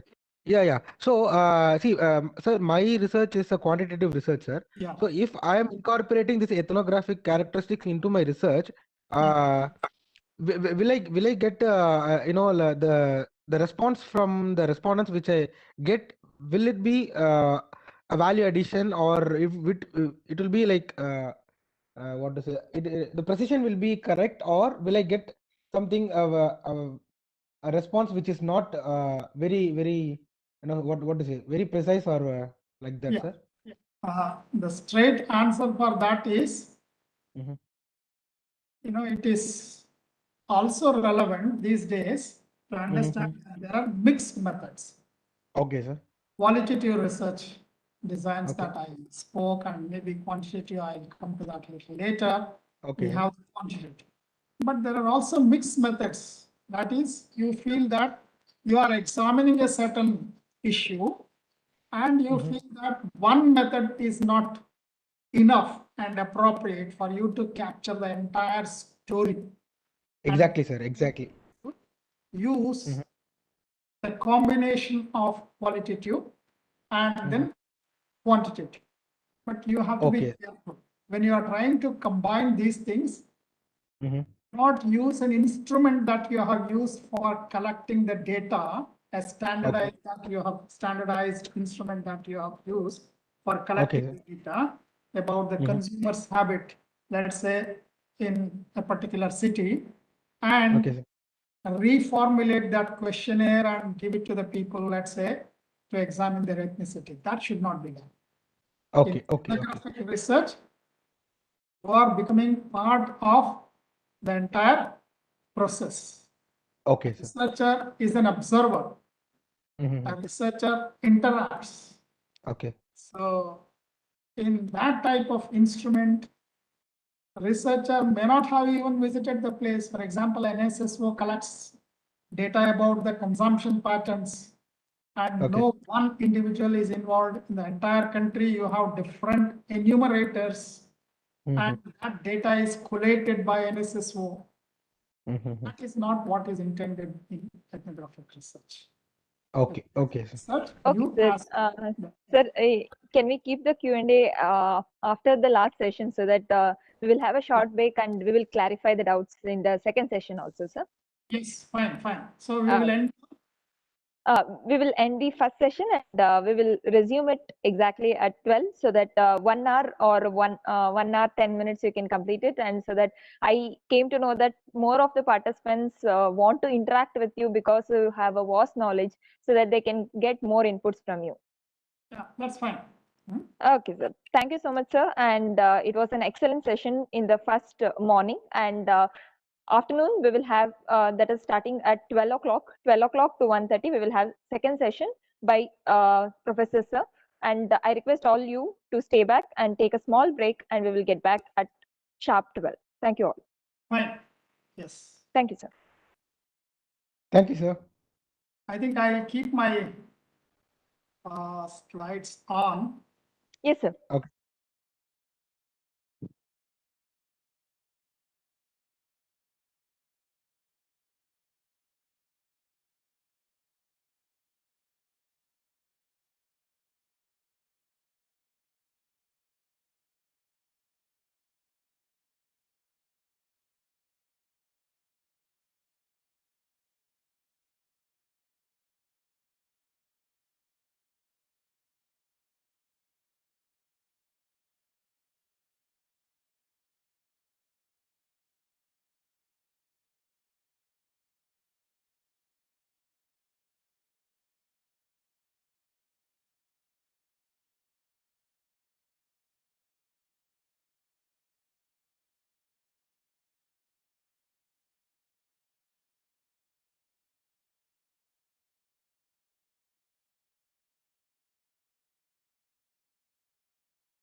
can we start? So in another few minutes, like 2 minutes, we will start, sir. It's 11:59. After Okay. 12, we will start, sir. Okay.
Sir, shall we start, sir? Yes. I'm ready. Welcome back, dear participants, and I request now Sir to take over the session for the second topic, that is the case study grounded theory. As already he discussed, he'll be elaborating much more in future. Thank you, sir, and I request you to continue. I think case study, I would stop it there in the question answer sessions. If there are any questions, I can come back to all these things. These were the case studies that were conducted in different places, Melbourne in Australia, Ohio in US, and Cairo in, say, Egypt and various other places. I have not given the business and commerce examples purposefully because since there is a separate session, I'm sure you will get some business examples, but in Q&A, if there is a question, I will definitely answer this. So how to conduct case studies quickly, select a few air quality episodes, review locations, review surface and upper air, create background trajectories, estimate unwind, unwind air quality, review the temperature. This is with reference to air quality case studies, summarize the important processes. Yeah. The next aspect which has been given to me is action research. Action research is a philosophy and methodology of research applied in social sciences. It seeks transformative change through simultaneous process. Please understand, simultaneous process of taking action and doing research, which are linked together by critical reflection by the researcher. The name action research was given by MIT professor in 1944, Kurt Lewin. He used the term action research. In his 1946 paper, Action Research and Sir, Minority. can you make it full screen, sir? Yeah, Can you please make it full screen? it's not full screen, is that? No, sir. Sir, you can just click for the current, from current slide. Okay, now? Yes, sir. Yes, sir. Perfect. Yeah. It seeks transformative change through simultaneous process of taking action and doing research, which are linked together by critical reflection with research. So Kurt Lewin was the first one to popularize and then coined this term in his 1946 paper, Action Research and Minority Problems. He describes action research as a comparative research on the conditions and effects of various forms of social action and research leading to social action. Please understand, a research on the conditions and effects of various forms of social action and research leading to social action. That uses a spiral of steps each of which is composed of a circle of planning, action, fact-finding, and again, the loop is formed about the results of the action. AR process, action research process. Interactive inquiry process that balances problem-solving actions implemented in a collaborative context. After 6 decades of action research, many methods have been evolved, and some of them are driven by researchers' agenda, and some of them are motivated primarily by instrumental goals attained, first, second, and third person research, then research on family, teams, then scholarly research aimed at primarily at the theoretical generalization, large-scale change. It challenges the traditional social science research by moving to the reflective knowledge created by outside experts to sampling variables. Action research, moment to moment theorizing, data collecting, and then inquiry. Engaging in action research is a form of problem-based investigation by the practitioners into the practice. Thus, it's an empirical process. The goal is both to create and share knowledge in social sciences. Major theoretical approaches, maybe commerce and management teachers might be familiar with this CRIS or GRIS, behavioral science. CRIS or GRIS, action science begins with the study of how human beings design their actions in difficult situations. Humans design their actions to achieve intended consequences and are governed by a set of environmental variables. How do these governing variables are treated in designing actions are the key differences between single loop and then double loop. When actions are designed to achieve the intended consequences and to suppress conflict about the governing variables, a single loop governing variable is used. And actions are taken not only to achieve intended consequences, but also to openly inquire about conflict and possibly transform the governing variables. Both single loop and double loop learning cycles are used. Our GRIS approach is she initially uses the single loop and then single loop and also double loop. This is different from experimental research in which environmental variables are controlled and researchers try to find out cause and effect in isolated environment. As opposed to that, in the action research, you are observing simultaneous effect of these things without controlling. In experimental research, you are trying to control. What type of variable are you trying to control? You are trying to control the independent variable. John Heron and Peter Reason again have used another form, cooperative inquiry. Cooperative inquiry, cooperative. This is another word that is used. Inquiry was first proposed by Heron in 1976, later expanded by Peter Reason. The major idea is research with rather than research on. Please understand, it is research with rather than research on. It emphasizes the full involvement of the research decision in research decisions of all active participants as core researchers. Cooperative inquiry creates a research cycle among 4 different types of knowledge. Propositional, as in contemporary science. Practical, the knowledge that comes with actually doing what you propose. Experimental, the real-time feedback we get about interaction with the larger world. And presentation, the artistic rehearsal process through which we craft new practices.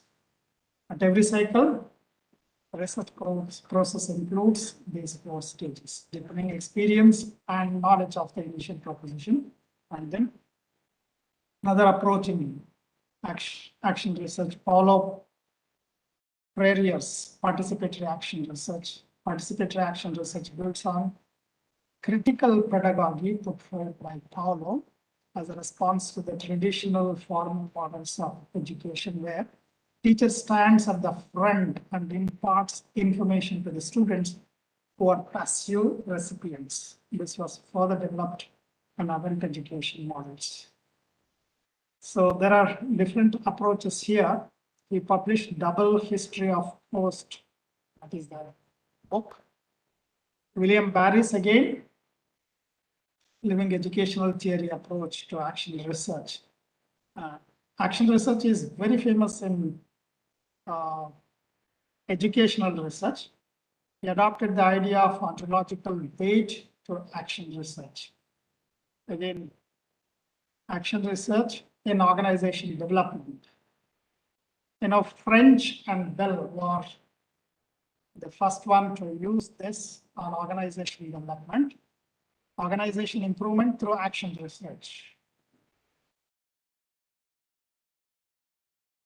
One idea can be said to summarize organizational development's underlying philosophy. It would be action research as it was conceptualized by Kurt Lewin and later elaborated and expanded by different behavioral scientists.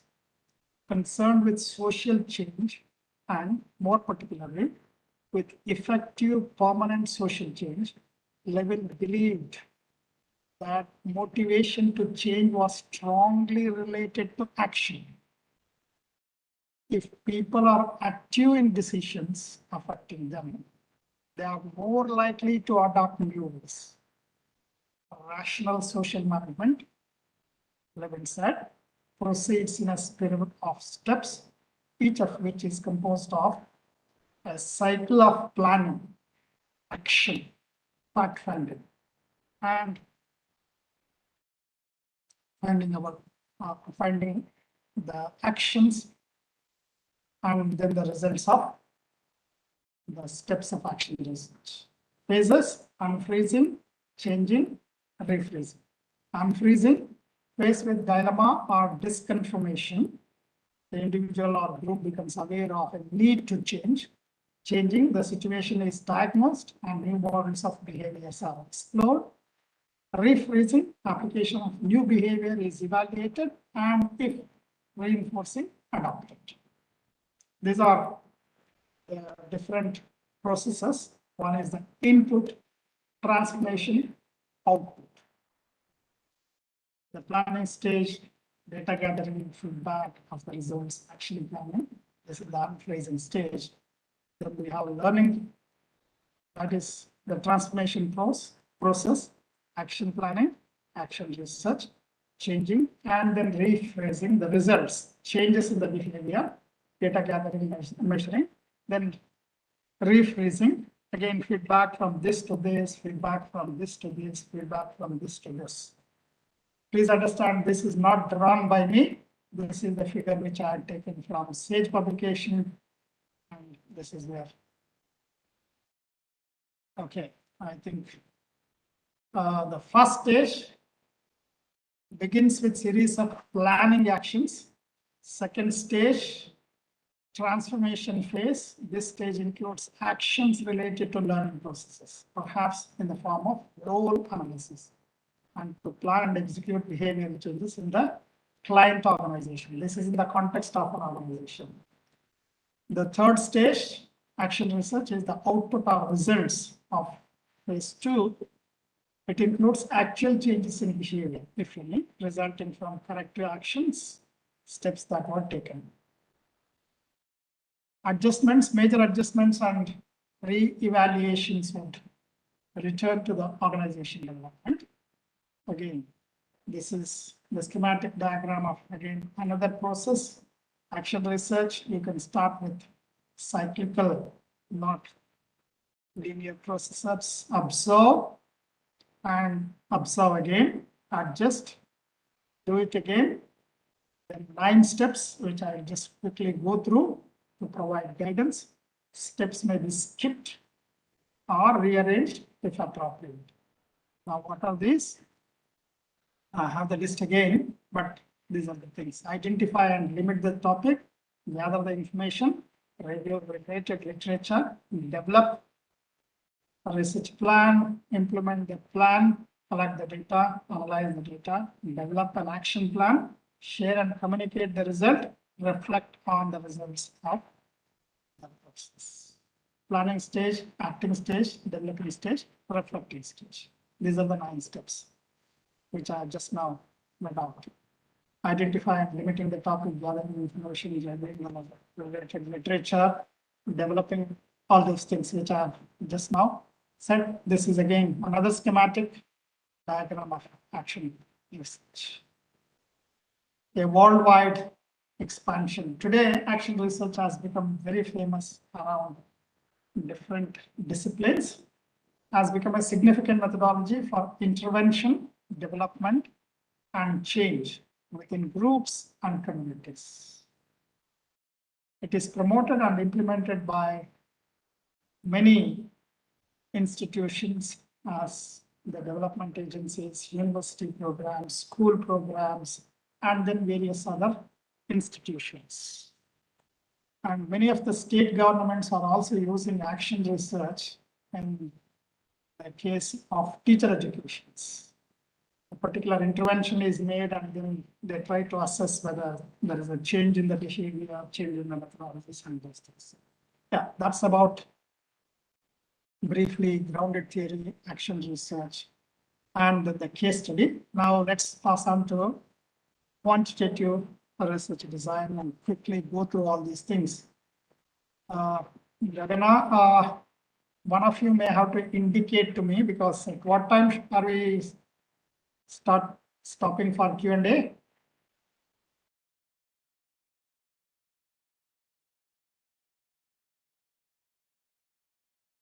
Jagana, Arunima, you can indicate, or any of the participants. I think after the end of first session, she was indicating that.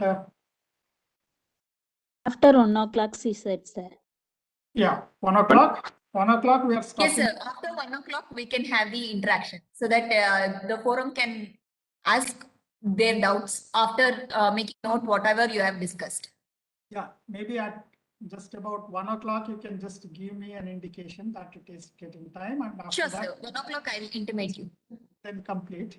So you want to have about 20 minutes for discussion? Sir? You want to have about 20 minutes or 25 minutes for discussion, right? Yes, sir. Because most of the students had their own doubts, so that if you have two-way communication, it will be really helpful for them, I believe. Okay, then we will stop it at 1. Then we will have interaction. Is that okay? Yes, sir. Thank you so much, sir. For me, any arrangement is acceptable, but I would definitely like to be the session to be more interactive. Yes, sir. Okay. Quantitative research. Objective of quantitative research is to develop and employ mathematical models, theories, and hypotheses pertaining to a problem. Most of my research fall into the realm of quantitative research. That is formulation of the models, formulation of the theories, hypothesis testing, relating to phenomena. Measuring is key in quantitative research because it shows the relationship between data and observation. You have various levels of measurements: nominal level, ordinal level, ratio level, interval level, and all these things. Depending upon the data that you are collecting, it falls into any one of those. If you are taking the data relating to the religious affiliations of the people, naturally it cannot fall into the category of ratio or interval scale. It has to fall into the category of nominal. If you are asking the opinions of the people, relative opinions of the people, it should fall into the category of ordinal data. But in most of the cases, what we are trying to do, if we are trying to use certain of the statistical techniques, even when the data is ordinal in nature, we would like to ensure that the sample size is sufficient for us to ensure that the ordinal data behaves in the same way as ratio and then interval data. So the key in quantitative research is measuring.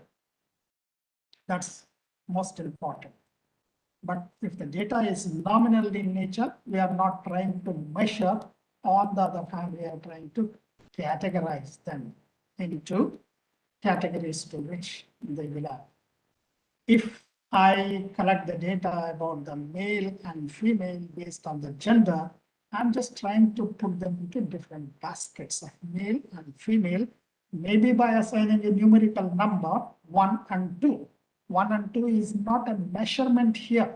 1 and 2 is a nominal category. Please understand, it's not measurement. It's a nominal category. On the other hand, are you satisfied with my lecture? Suppose, Dr. Velmurugan asked this, and then maybe highly satisfied, various scales, 5-point scales he gives. That is ordinal, relative. And if somebody is interested in finding out what is the marks that you have scored, it's the ratio scale, and then relative, ranking of the data. If it does not have an absolute 0, it becomes an interval scale.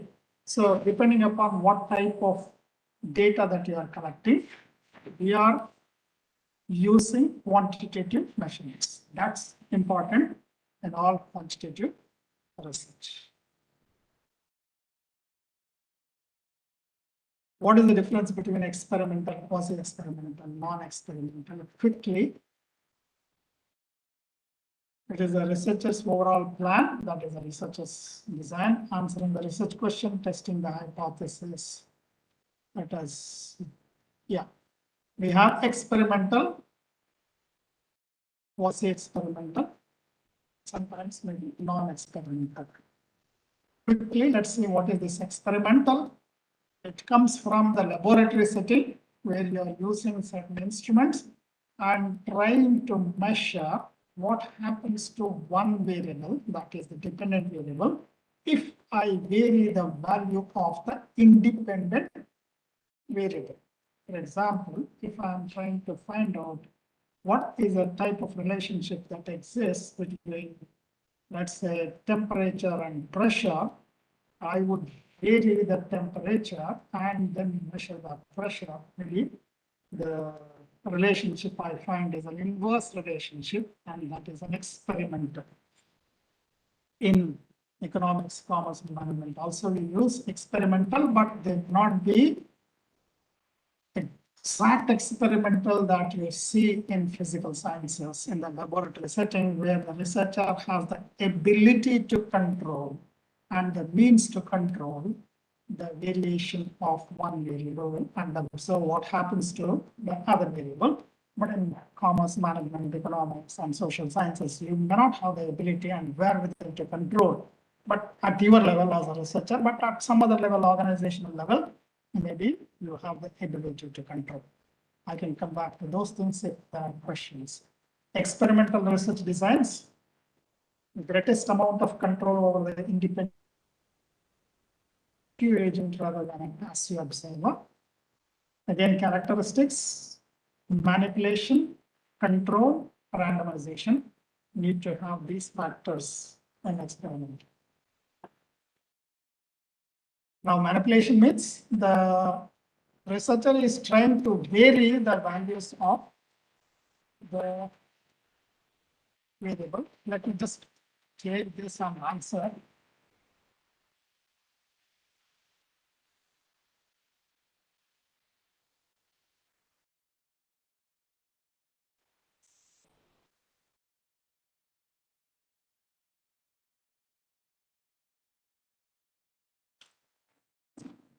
Sir, we are unable to hear you. Yeah. Yeah. First one is you are trying to give different values to the independent variable, that is manipulation. Then control, researcher introduces controls for experimental. We will see what is this control, maybe in our own context of commerce and management economics. Control group is the participants in an experiment that do not receive the experimental treatment and whose performance provides a baseline against which the effects of the treatment can be measured. I'll give a quick example of this. Researcher compares the control group's performance on a dependent variable experimental group performance. Then randomization, researcher assigns study participants to control or experimental groups randomly. Each participant has an equal chance of being included in any of the group. Each group is considered to be comparable and therefore any changes could be attributed to the independent variable.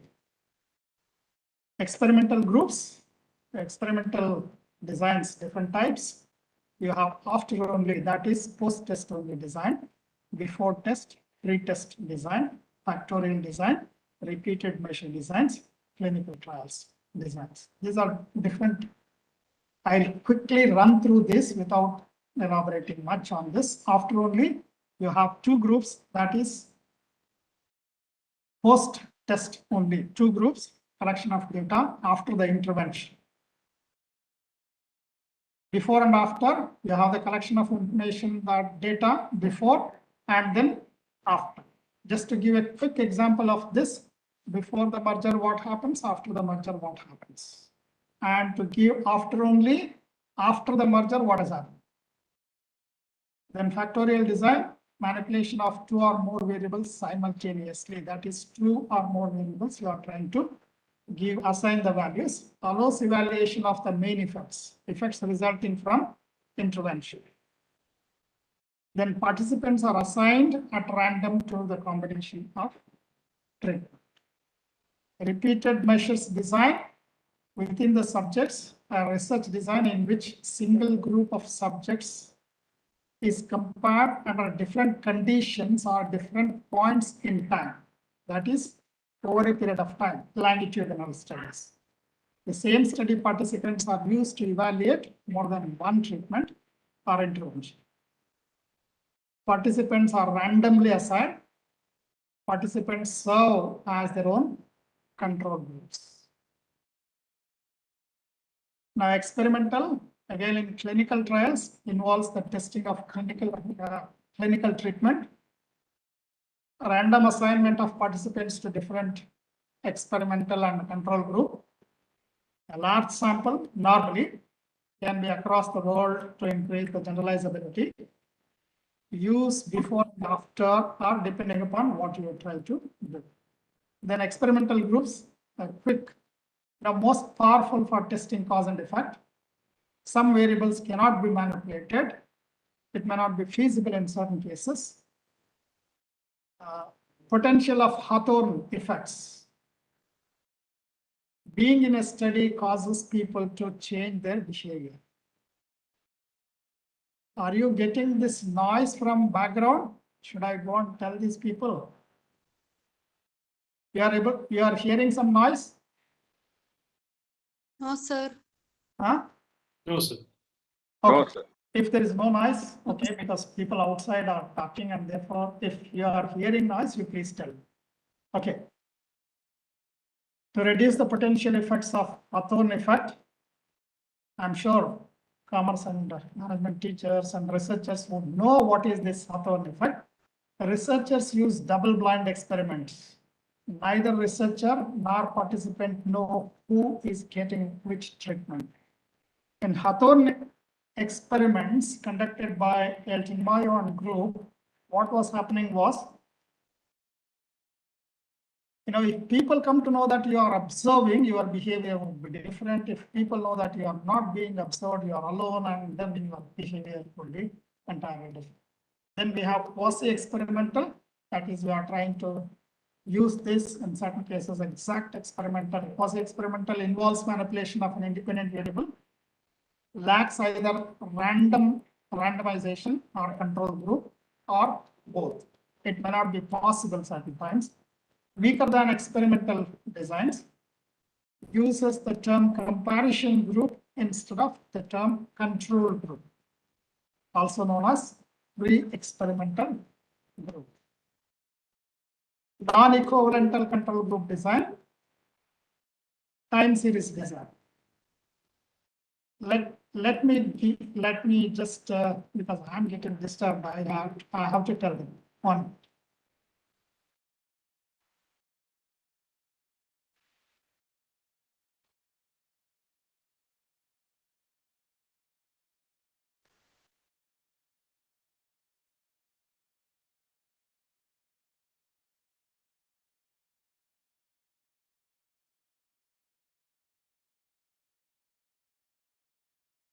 They were talking very loudly. I was getting disturbed before I even told them.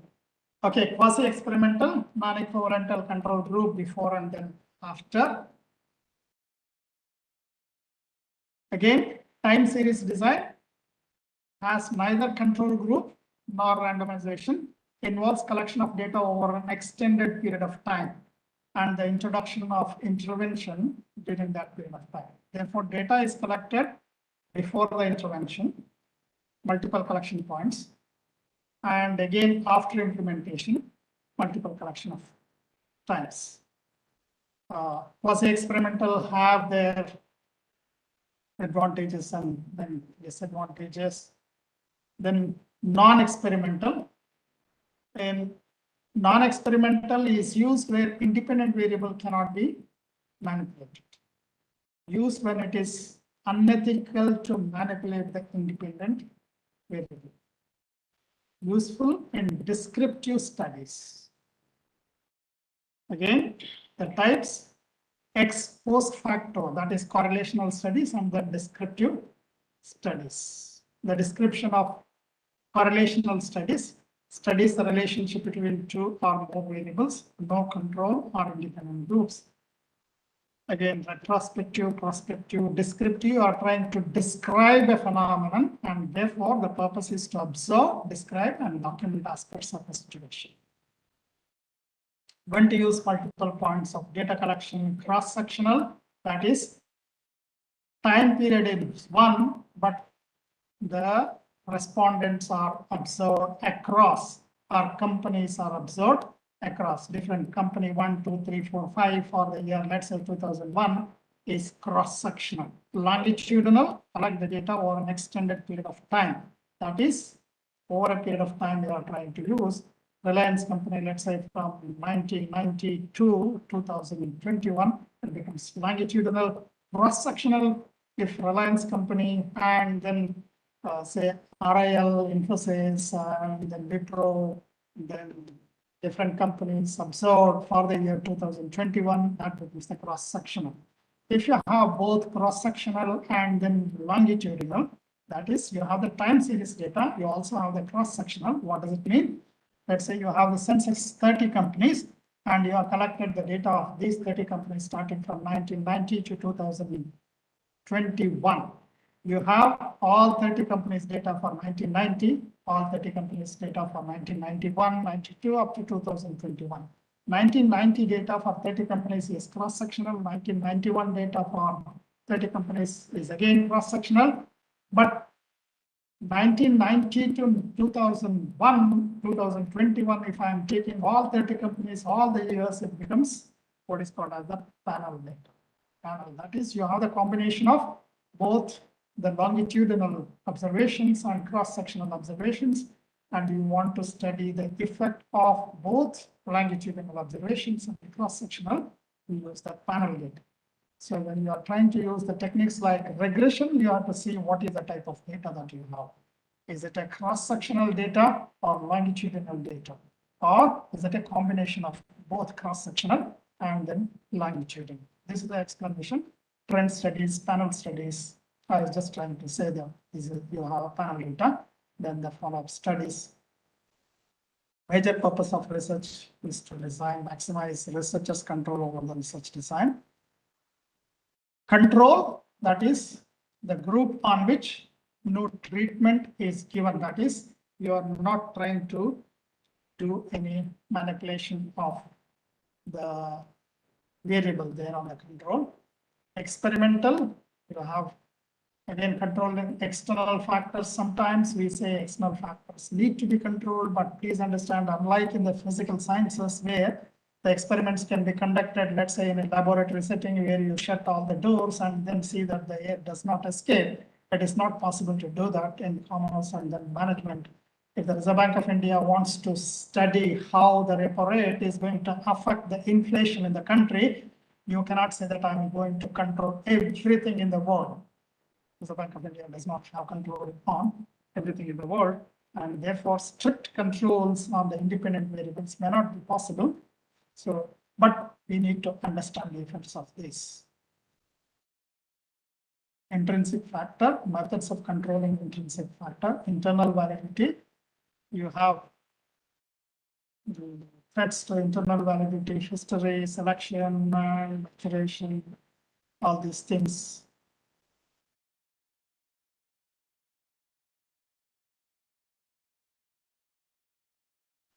Case studies, this is designing of the case studies. I think I will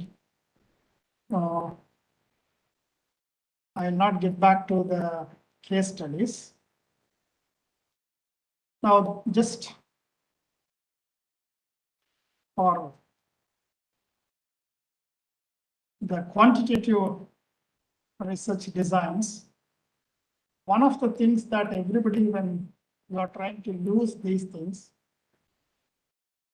please understand this validity of the data that you have collected becomes extremely important. And when you are trying to check the validity, internal validity, the extent to which it is possible to make an inference that an independent variable is truly influencing the dependent variable. That is an internal validity. Sometimes it may not be possible for you to observe and then control this, but nonetheless, you need to check for this. For pure experimental designs and physical sciences, it is possible. Internal validity, 100% it is possible. One of the things that I would advise all of you is, when you are trying to collect the data, what you need to do when you are trying to collect the data is just check whether you are trying to collect the data that is primary in nature or secondary in nature. Now there are questions. Is primary data superior to secondary data, or secondary data superior to primary data? Researchers might ask this question. We have used only secondary data. Research is not possible using only secondary data. Answer for that question is, it depends on what you are trying to investigate, and then what are your research questions, what are your research objectives, what are your research hypotheses, and what type of data is required for your research. If it requires primary data is superior. If it requires secondary data is to be used. If it requires combination of this, you need to use combination of this. In quantitative research design, we emphasize on measurement. That is, we feel that a variable is capable of being measured by the numerical terms. Suppose you are not able to measure by precise numerical measurements, sometimes we assign the numerical numbers to facilitate the measurements in quantitative research designs. What is an example for this? Let's say you have 5-point Likert scale, 10-point, 7-point scales, you have 10-point scales and all these things. Now, what are we trying to do by saying excellent, very good, neutral, not good, very bad, bad, very bad? So 5 scales, if you have these 5 scales, although we know that the difference between excellent and very good may not be same as very bad and bad, we try to assign numerical numbers to these things Let's say I give the numerical number 5 to excellent, numerical number 4 to very good, numerical number maybe good 3, numerical number 2 to bad, numerical number 1 to very bad. And maybe I can even start with 0 also. So I assign these numbers. Why? What am I doing by assigning these numbers?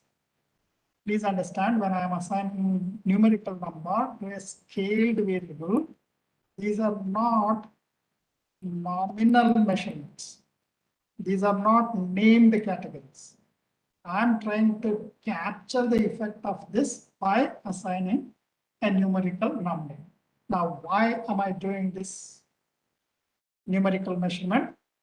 If I use numerical measurement, it facilitates the researcher to use various statistical techniques. For example, you want to find out the measures of central tendency. That is, you want to find out averages, like your mean, median, mode, geometric mean, harmonic mean. Then numerical measurements are necessary for you to do this. Then I want to find out what is the variation. I'm using measures of dispersion. Numerical measurements are required for this. I want to know how is the distribution. Is it a skewed distribution? Is it a peak distribution? Again, numerical measurements are necessary for this. I want to study the relationships by assigning certain numbers using correlation. Numerical measurements are necessary for this. And then I want to estimate. Simple technique using, let's say, regression. Numerical measurements are necessary. Then I'm using hypothesis testing. Again, numerical measurements are necessary for this. So in quantitative research design, I'm not trying to avoid the numerical measurements. In qualitative research design, I might say I do not want any of these statistical measurements to creep in. In one of the sessions, a researcher came forward and then asked, "Sir, my work is case study." I asked him, "How many cases you have taken?" He said, "1." And then what is the question? Question is, what are the various statistical techniques that I can use for my analysis in this research? I told him no statistical technique is necessary to analyze your research. He said, "Is the research acceptable without statistical techniques?" I said, "Yes, research is acceptable provided your research is robust. You are using case study. What is the purpose of case study? You have taken one organization. And what are you doing with one organization? You are making an in-depth and elaborate study of the various processes and the objectives, all those things. Then you get into the details of an entrepreneur, all these entrepreneurial qualities, background, education, family. You make an in-depth inquiry into all these things. What are you trying to do? You are trying to capture those characteristics of an entrepreneur which may have made him successful. No statistical technique is necessary. It is based on your observation. You have to develop your narrative of that case. Come out with an explanation. Don't go for hypothesis testing because you don't have hypothesis in this case. By saying so, I am not at all telling that there cannot be hypothesis. But if you have taken one case, what are you trying to do? You are taking an in-depth analysis of that. Therefore, you go ahead and then make a comparison. Let's say I'm trying to, in a beauty contest, it is relevant because after 21 years, somebody from India has become Miss Universe. If the judges are trying to assign who is more beautiful, they are comparing the last three finalists in the Miss Universe contest. The comparison is 1 to 2, 1 to 3, 2 to 3. That's the comparison. No statistical technique is necessary. If you are forced to use the statistical technique. For something else, maybe I can bring in Spearman's coefficient of correlation, but then for judging these three girls and say that this is the one who is most beautiful around the world, no statistical technique is necessary. We are making a one-to-one comparison. 1 with 2, 1 with 3, 2 with 3. That's the comparison. Straight away, direct by the parameters that you have designed to say who is more beautiful, make one-to-one comparison, and then come to the conclusion. No statistical technique is necessary. But generally, people have a feeling that unless a statistical technique is used, it is not a research. That is a myth. Yes, you need to use statistical technique if, let's say, you have formulated a hypothesis. You have formulated a hypothesis. If you have formulated a hypothesis, then a statistical technique of hypothesis testing is necessary. On the other hand, you are giving a descriptive narration of a phenomenon and making an in-depth analysis of that. No statistical technique is necessary. But for most of the quantitative research designs, we rely on the data, and if we rely on the data, this is where your internal validity of the data needs to be ensured. You have some of these threats to the internal validity, and then history threat refers to the events external to the intervention but occur at the same time, which can affect the dependency. Quasi-experimental, non-experimental designs also it can happen. Not usually threats in experimental, as all groups will be affected by history. Selection threat. Sometimes if the groups that you are selecting, respondents that you are selecting are biased, then this can happen. Groups may not be equivalent. Most problematic threat studies not using experimental groups. Maturation occurs when changes to the dependent variable, that is the outcomes, results from passenger time. And no independent variable is affecting this. Mortality threat refers to the loss of participants, attrition from different groups in the study. From commerce and management, this attrition example that I can give is, suppose you are studying, let's say, certain companies, and one company or two companies all of a sudden becomes bankrupt and no more data is available on that. So that can be an issue. External validity refers to the generalizability of research findings to other settings or samples.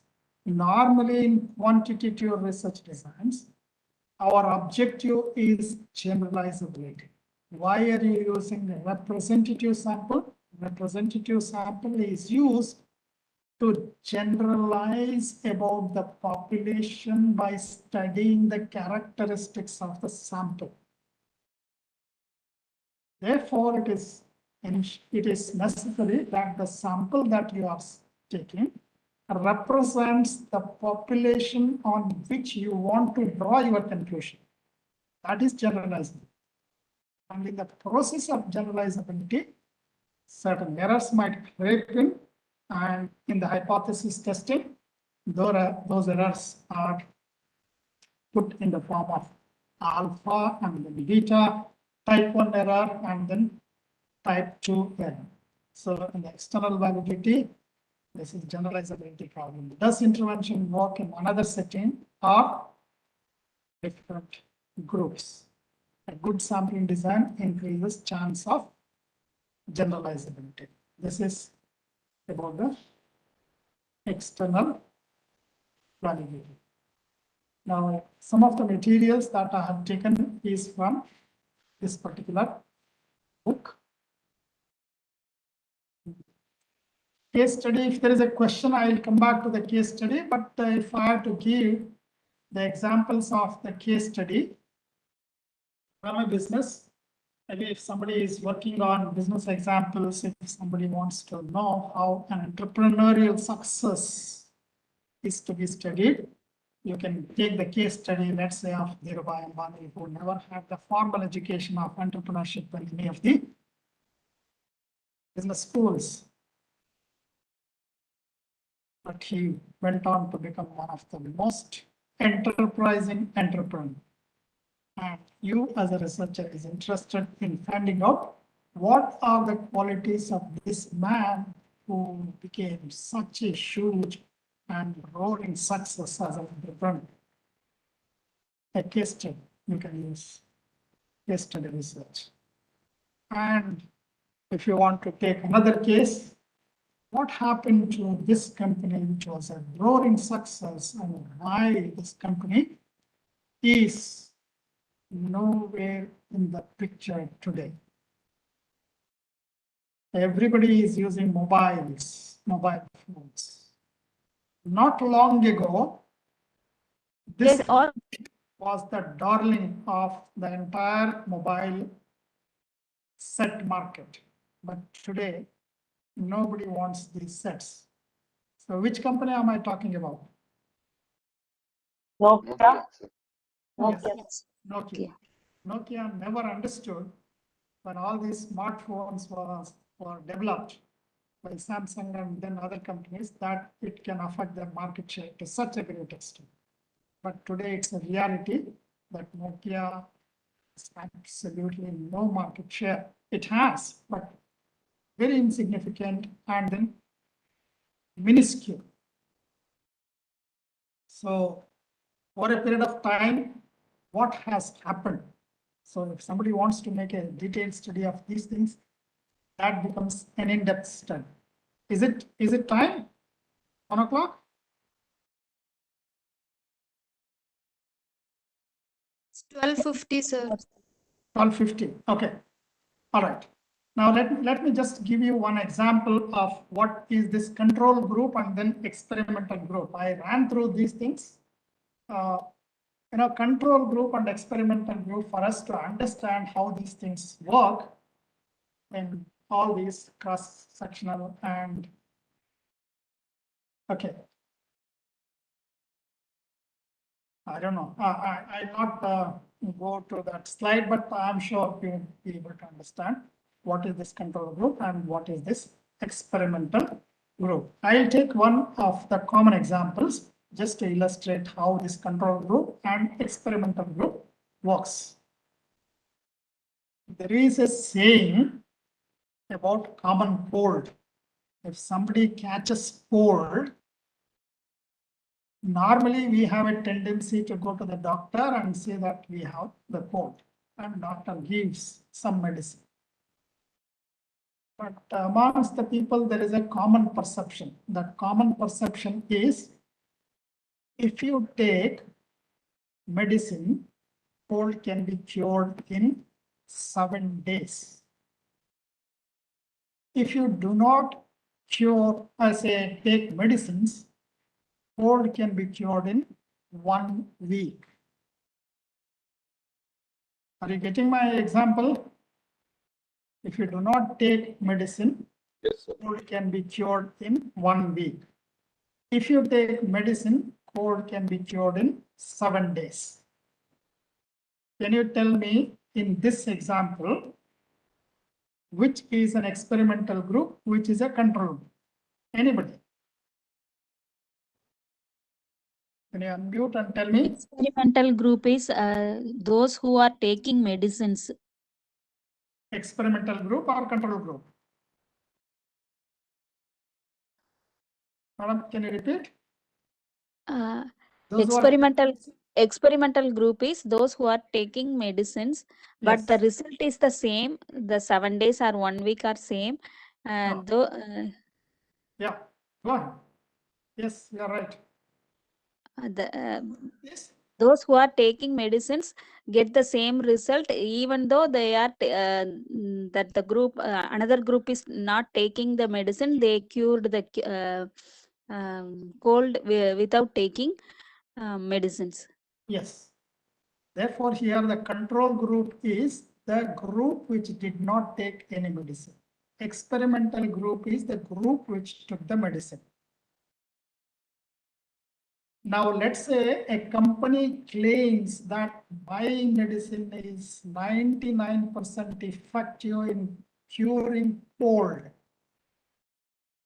As a researcher, if you want to verify the veracity of the claim of the manufacturer, you need to have an experimental group and control group. You administer the drug to the experimental group and observe how long does it take to cure.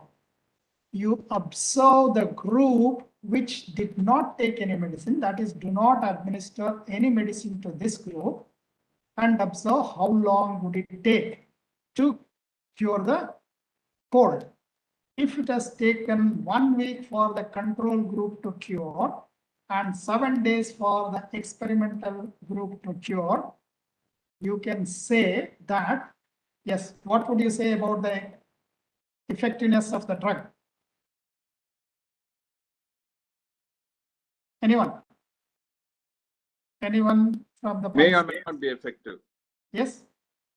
Without drug also, people are getting cured. So drug may not be effective. Yes. Please understand. Without drug also, there is a control group which has been cured completely, and there is an experimental group which has been completely cured. Both are cured. That means it is not the medicine that is causing the cure, but something else. Something else may be a factor which is present in the environment, and that is equally applicable to experimental group and then control group. That may be active. Therefore, when we are trying to say that this is what I'm claiming, this is most effective, you have to set two different contexts. Experimental group in which I'm trying to manipulate what happens to the dependent variable when I'm trying to assign values, various values, series of values to the independent variable. And what is happening to the control group? If I observe that the behavior or the effect of both the groups is identical, then independent variable is not acting on the group. Something else is acting on the group because the effect is both on these things. So when I am trying to do any type of research, normally this is what is asked. If somebody is examining stock price reactions to a particular thing, you have to control for the effect that is present across groups. Normally we say the effect that is present across group is prices might rise when the market as a whole is also rising. Therefore, you have to control for the rise in the market as a whole and study what happens to the company's prices after controlling for the entire market-wide effect. This is a systematic risk, which is affecting across board all companies. So I control for this, that is, I incorporate the effect of this on the companies that I am studying. And then if the reaction is over and above after controlling this, I attribute this to an announcement like earnings, an announcement like bonus, an announcement like dividends, something like that. So this is the essence of the control groups and then experimental group. But please understand, in all research setting, a representative sample may not be possible. And then exact control group and then experimental group may not be possible in the strict sense of the control group and experimental group running parallelly. For example, Let's say Reserve Bank of India in its credit policy wants to make variation in the repo rates and then reverse repo rates. When they make variation in the repo rates and then reverse repo rate, it is applicable to the country as a whole and all participants. So if you want to delineate your sample between the control group and then the experimental group, such a thing is not available. But then how do you conduct this type of research? This type of research, simultaneous control and then experimental is not possible. And therefore, what do? We go for before and then after. Before this repo rate was changed and after this repo rate was changed, because simultaneous running of the control and then experimental group. If there are 10 companies on which the interest will never affect, and then 10 companies on which the interest will have effect, then we can have experimental group and then control group. But unfortunately, that is not possible. Therefore, we go for before and then after. So when I say control group and experimental group, please understand the context in which you are taking these groups. But in all physical sciences, we expect that this has to be there. One of the famous studies was this Hawthorne experiments, where they were trying to control illumination experiments in Elton Mayo and their group, illumination experiment, bank wiring experiments, various groups. They were trying to study what happens to the productivity of these things. So they observed that participants behave in a different way when they are being observed, and then when they know that they are not being observed. So that's one of the most famous examples that you can take to see how these things can be controlled. Okay, then I think I would stop it here. Then open the session for question answers. Can we open this session for Q&A? Yes. Okay, sir.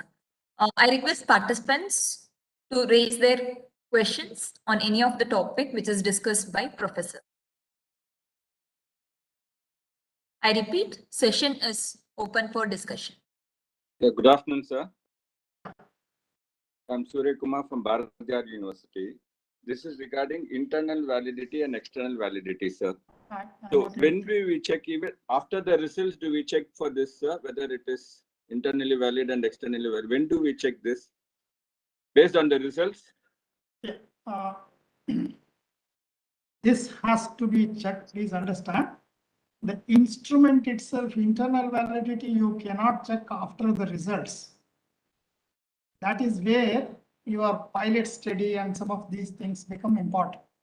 When an instrument is, let us say, newly developed, or an instrument is modified to suit a particular context, before the data is collected for your research, you need to check for the internal validity, not after the data is collected.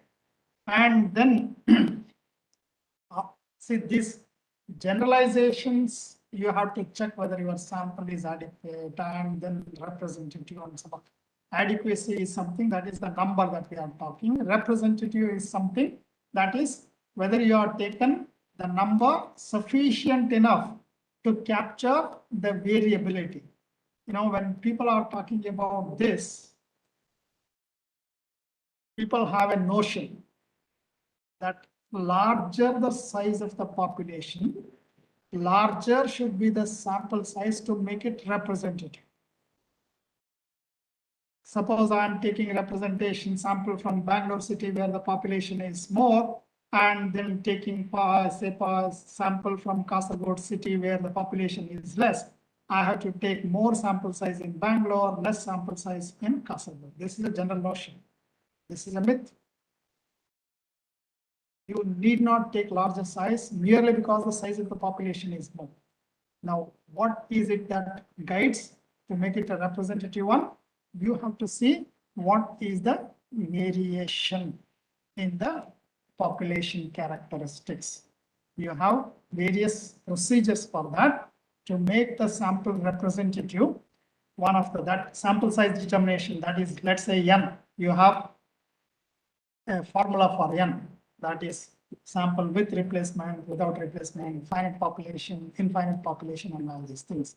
One of the inputs that go into the formula for that n size is the variation, that is standard deviation. So what is the importance of standard deviation there? The importance of standard deviation is if the variability is more, then the sample size increases. If the variability is less, sample size decreases. Therefore, you have to see whether you are able to capture additional data by administering the questionnaire to more than one person. That is the purpose.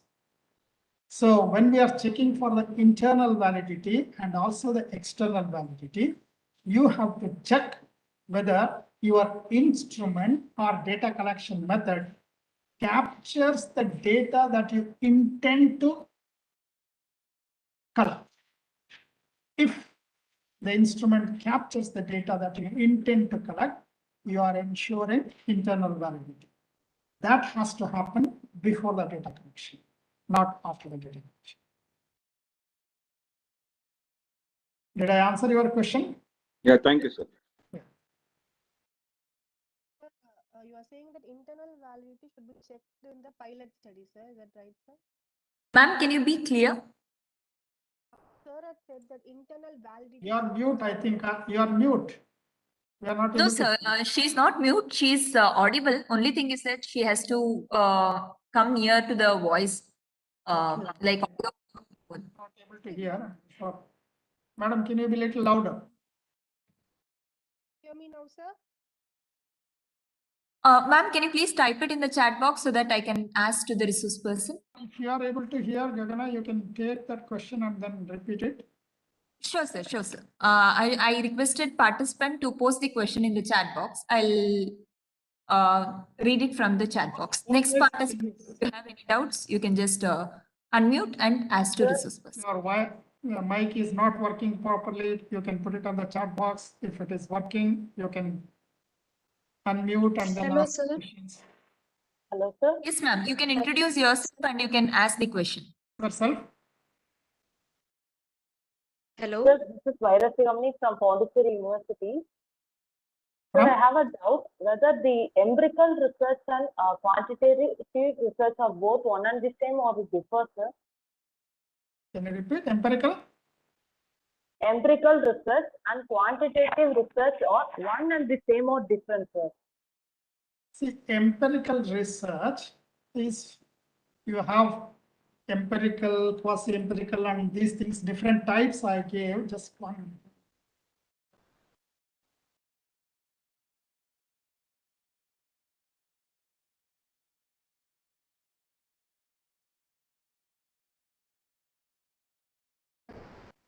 All of a sudden, screen has disappeared. What has happened? Yes, sir. Yes, sir. We can see a blank screen now. Okay. Yeah. Okay. All right. Empirical is normally quantitative. It is one of the research designs, empirical research. But certain times, exact empirical may not be possible. Therefore, we use a combination of this. Empirical is normally, the answer to the question is, yes, it is quantitative. But should you necessarily use empirical alone or not? Depends on what you are trying to investigate.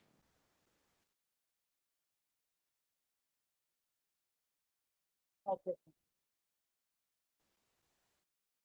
So one question has been raised by Bala Ashwarya, the person who was unable to communicate. It is like, our question is, internal validity need to be checked with pilot study.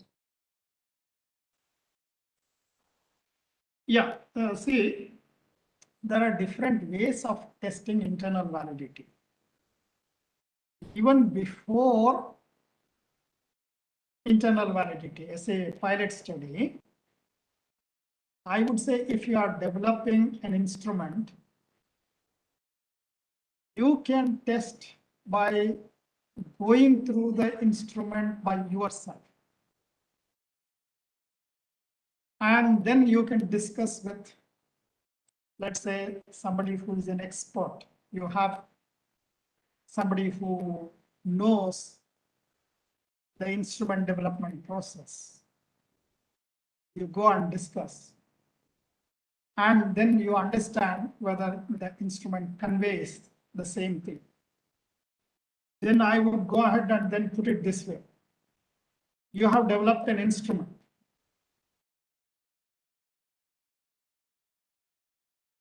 Document.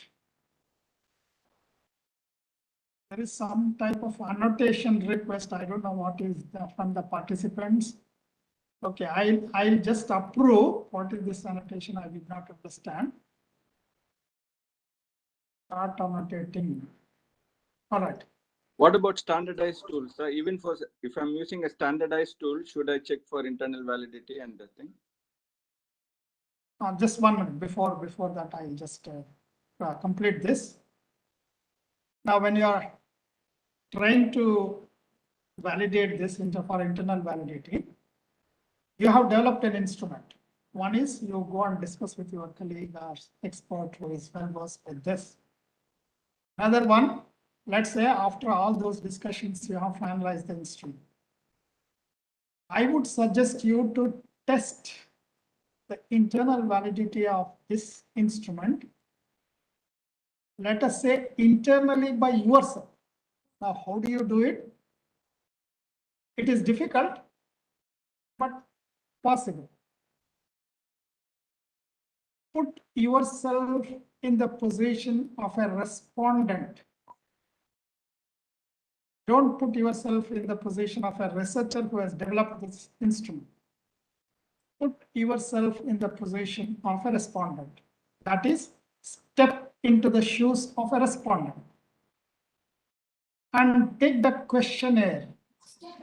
See, how would you respond? What are your responses? Record those responses and then try to analyze what is the type of responses and see, is this what you intend as a response? That's a good way of testing. But please understand, it's difficult, but certainly not impossible. Because what happens is, suppose I am reading a text which I have written, I try to gloss over certain mistakes that I have committed. And therefore, if somebody reads, they might be able to point out. I tell my research students, the litmus test for you as a researcher, for me as a research guide, is you give me one draft. And then you should read that draft. Then make the correction. Make the second draft. Read the correction. Who is making the correction? The researcher himself or herself is reading, making the correction. Let's say third time you read and then come out with this. Then compare with what you have done first time and then third time. If you are internally able to laugh at yourself by looking at your first draft after you complete the third draft, you have ensured internal validity of the draft. Please understand, this is not data collection. I'm just giving an example of how this can be done. So repeated, testing of the questionnaire by putting yourself into the position of a respondent would help you to know whether the responses that you intend from an instrument are the ones which are forthcoming. You may feel that, okay, this is the term, but the respondents may have understood this term in a different way. So you need to check them. Okay, there was one more question, I think, related to the same thing. Yes, sir. If Yeah. I have a standardized questionnaire, should I still check for internal validity? Yeah. Okay. If you are using a questionnaire which has already been developed by somebody and then has been standardized, the normal answer for that is no need for you to check for internal and then external validity. The reason is this. The assumption is the person who has developed this scale and developed this instrument will have checked for all these things and it has stood the test of time. That is the assumption. But you have to check, has it really stood the test of time? Somebody in New Jersey developed this instrument. And if you are asking these questions, let's say in your own context, are the questions relevant even though the instrument has been standardized and I'm using the standard instrument? I'll just cite an example of how this can affect internal validity. One of my students, years back, I think almost more than a decade back, she came to me, she got married. Her husband was working in UK and she wanted to go to UK after the marriage. Then there is some type of a questionnaire which she has to fill for applying for visa. There are various questions, your date of birth, all those varieties of those questions which can be answered. There was one question which she found as very strange and intriguing. The question was this: how long you would like to be in this wedlock? That is, how long you would like to be with the person whom you are married. So 1 to 5 years, 5 to 8 years, 8 to 10 years, and then 10 to 15 years. That's all the choice. She was asking me, sir, what should I fill? Because there is no other. When I asked her, when she asked me over phone, you say others. Then she came and showed me the instrument. That is a questionnaire which she has to fill. So there is no choice for others. There is no choice for forever. Maybe for them, it's perfectly valid. But for us, it's not valid. Because marriage, for a vast majority, scene is changing now, is lifetime. The choice forever should have been there in that instrument. So if I want to use that instrument, let's say in India, I cannot use that because it has been standardized. I have to add another 2-3 choices and naturally will give lifetime. So check whether the instrument need to be modified to contextualize. If the instrument is modified to contextualize, then certainly you need to test for the internal validity. Yes, sir. Thank you. Yeah. Any other questions? So one more question, sir. Regarding the pilot study, can we say I do a pilot study for 30 samples? Can I include that same sample for my main study or should I exclude that, sir? You should not include the results of your pilot study in your work. You should never do that. And I would go one step ahead and say this. You may not like it, but this is what is expected of a researcher. You should not use the results of a pilot study to develop a paper. The purpose of pilot study is not collecting data and then subjecting it to various statistical techniques and develop paper on that.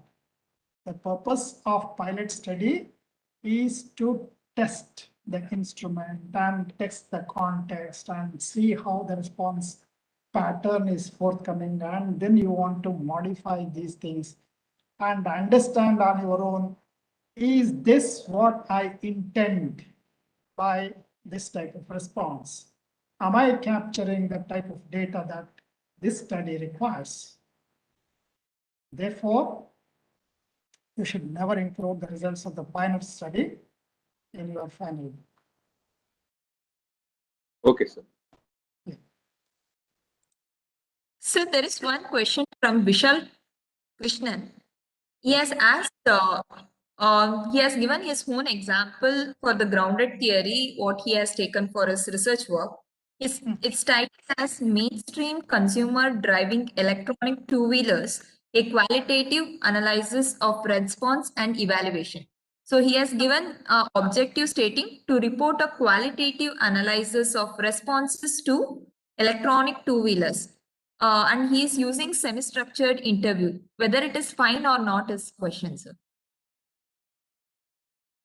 In fact, it doesn't strictly get into the realm of grounded theory, because in the grounded theory, what we are trying to see is very little is known, and therefore we go with one person and then reinforce with another person and then maybe the third person and all these things.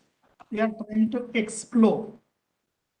But these are certain modifications that are done, because over a period of time when action research is used, grounded theory is used, substantive theory, some of these things are used, certain modifications have been made. So strictly, it doesn't really, because there are already enough experiments that are being made. Electric vehicles, this is not the first time the electric vehicles, although Elon Musk would not agree with this, but the fact is electric vehicles never this is not the first time that the world is introducing electric vehicles. In Mysore, there was a company called as Electromobiles. And this company introduced electric scooters in 1980, beginning of late 70s and beginning of 80s. But unfortunately, what happened was this speed was limited. And then you have issues relating to charging and all those things. So it was not a successful venture at that time. But today, everybody is harping on electric vehicles. So things are known about this. So strictly it doesn't come into the realm of grounded theory. But there are certain elements of that, because now it's a new form and then you are trying to explore this. To that extent, it comes into this. Otherwise, not completely into the realm of grounded theory. Yeah. Any other questions? Sir, can you explain about pooled data and how it differs from panel data, sir? Panel data and you used the one word what? Panel data I heard. Yes, sir. How it differs from pooled data? Pooled, okay. Okay. Now this pooled data, if you are using in the context of, let's say, I'll take the same example. If you have another example, you can tell me, I can clarify. Sensex companies data, because I work in this area and therefore I'm giving this particular example. I'm collecting Sensex company share prices on a monthly basis or maybe yearly basis, or even the profit of these companies and different variables, operating profit, net profit, gross profit, and different variables. 1990, 30 companies, 91, 30 companies. Like that up to 2001, all these 30 companies. When I am combining 1990 data with 91 data, with 92 data, and all these things, it becomes the pooled data. Now, this itself is a panel data. Why we call it as panel data is it has the combination of cross-sectional data and also longitudinal data, and the characteristics and what you want to capture may have to be captured across companies. Is there a difference across companies? And across time, is there a difference across time? So when we are trying to do this, if you are simply using the word pooled, maybe you might use, let's say, simple linear regression. But when you designate the data as a panel data, normally what is advised is you should not use simple linear regression. You should be using panel data. That is, there is a separate regression technique for panel regression. And within that, you have balanced panel, unbalanced panel. So pool data, it can be used in the context of a cross section. That is, you are pulling the data of all 30 companies for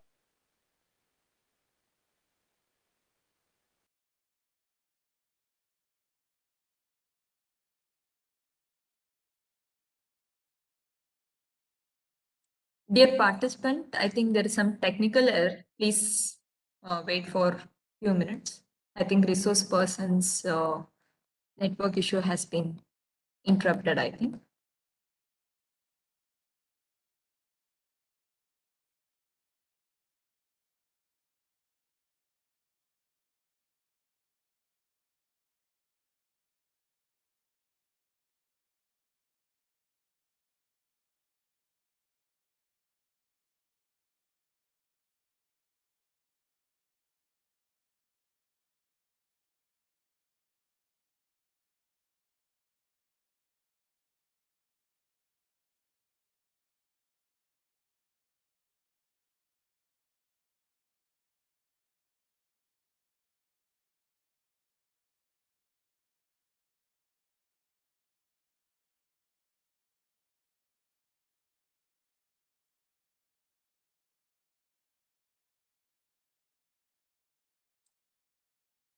Sir, can you hear me?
Yes, I'll post the feedback also. There is participants who are requesting for feedback. I'll forward. And I'm communicating to the resource person as well.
Dear participants, I have communicated to the resource person. He'll be joining shortly.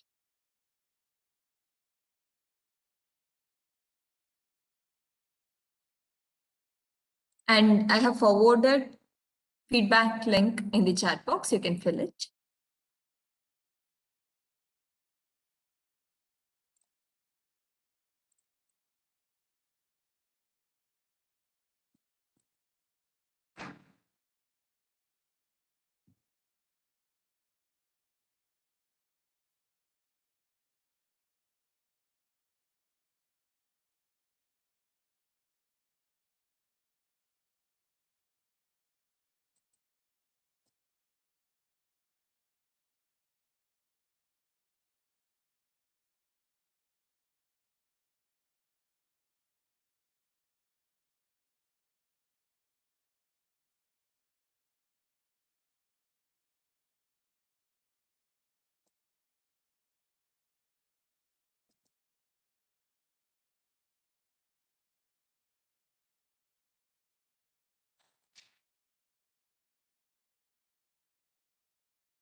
Yeah, is it audible now? Yes, sir, you're audible to us.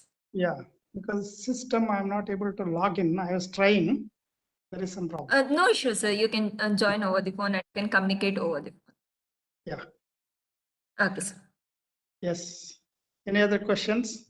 Any other questions from the participants? We will just take last one question. And if you have any queries apart from this, we will forward to you email ID of sir, so that if you can communicate over the email as well. Is it fine, sir? Yeah, that's fine. Fine. Okay.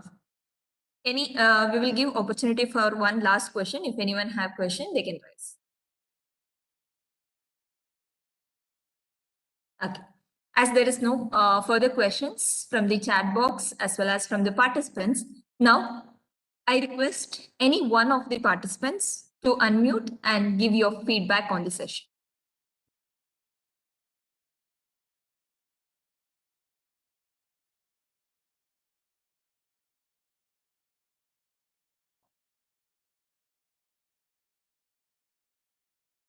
Am I audible?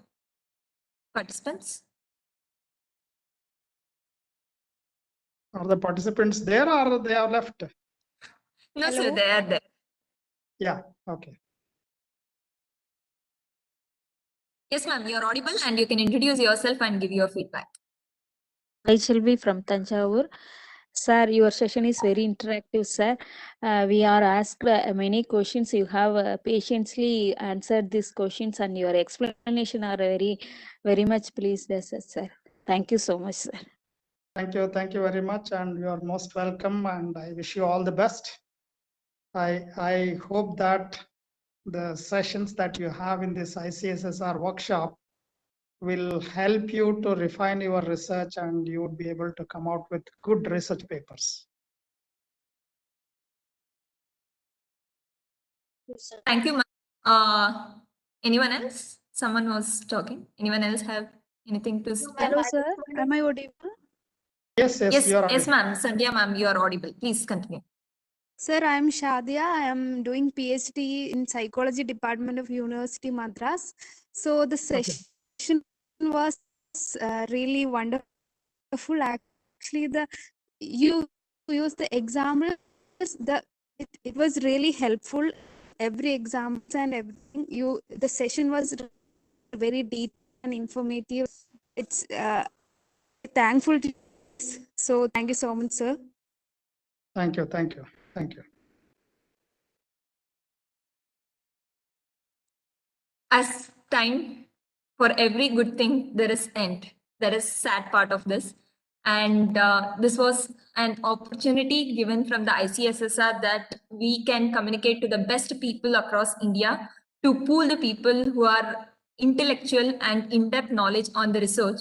So we had one such personality, professor from Central University of Kerala, Mallikarjunappa sir, because the time when we started initiation of this workshop, and that is research methodology course, he was always cooperative, and we have to be inspired from him, because each and every session he tried to have the updation for himself, even though he is experienced in vast areas, but then too he listens and he learns and he try to enrich his knowledge. That is such an inspiration for all the researchers, sir, and it is a pride for us to have you as a resource person. And on behalf of the organizing team and Central University of Tamil Nadu, and from all the participants side, we extend a wholehearted thanks to you for handling this session, sir. Thank you very much. I have known Velmurugan for quite a long time. Before joining Central University of Kerala, I was in Mangalore University, and I was a regular visitor to Pondicherry University. I have come to Tamil Nadu Central University also. The beauty of visiting Tamil Nadu Central University is I came along with my wife and visited literally all the Navagraha temples. So my wife still remembers all the temples. So thank you very much, and I wish you all the best. Yes, sir, and we request you to be part of future programs and endeavors, so that we will enrich the knowledge and we can give a best to the participant who are wishing their participants across the country. Thank you very much, sir. Yes, I would love to be part of this, and whatever little I can do to improve the research, I would certainly be able to do it. And one of the biggest advantages of this technology is, if somebody has constraint of time, they need not be dropped from the entire schedule. They can still be there through using connecting through technology. Yes, sir. That's the advantage. Yeah, you can get connected to people across the world. Yes, sir. COVID, even though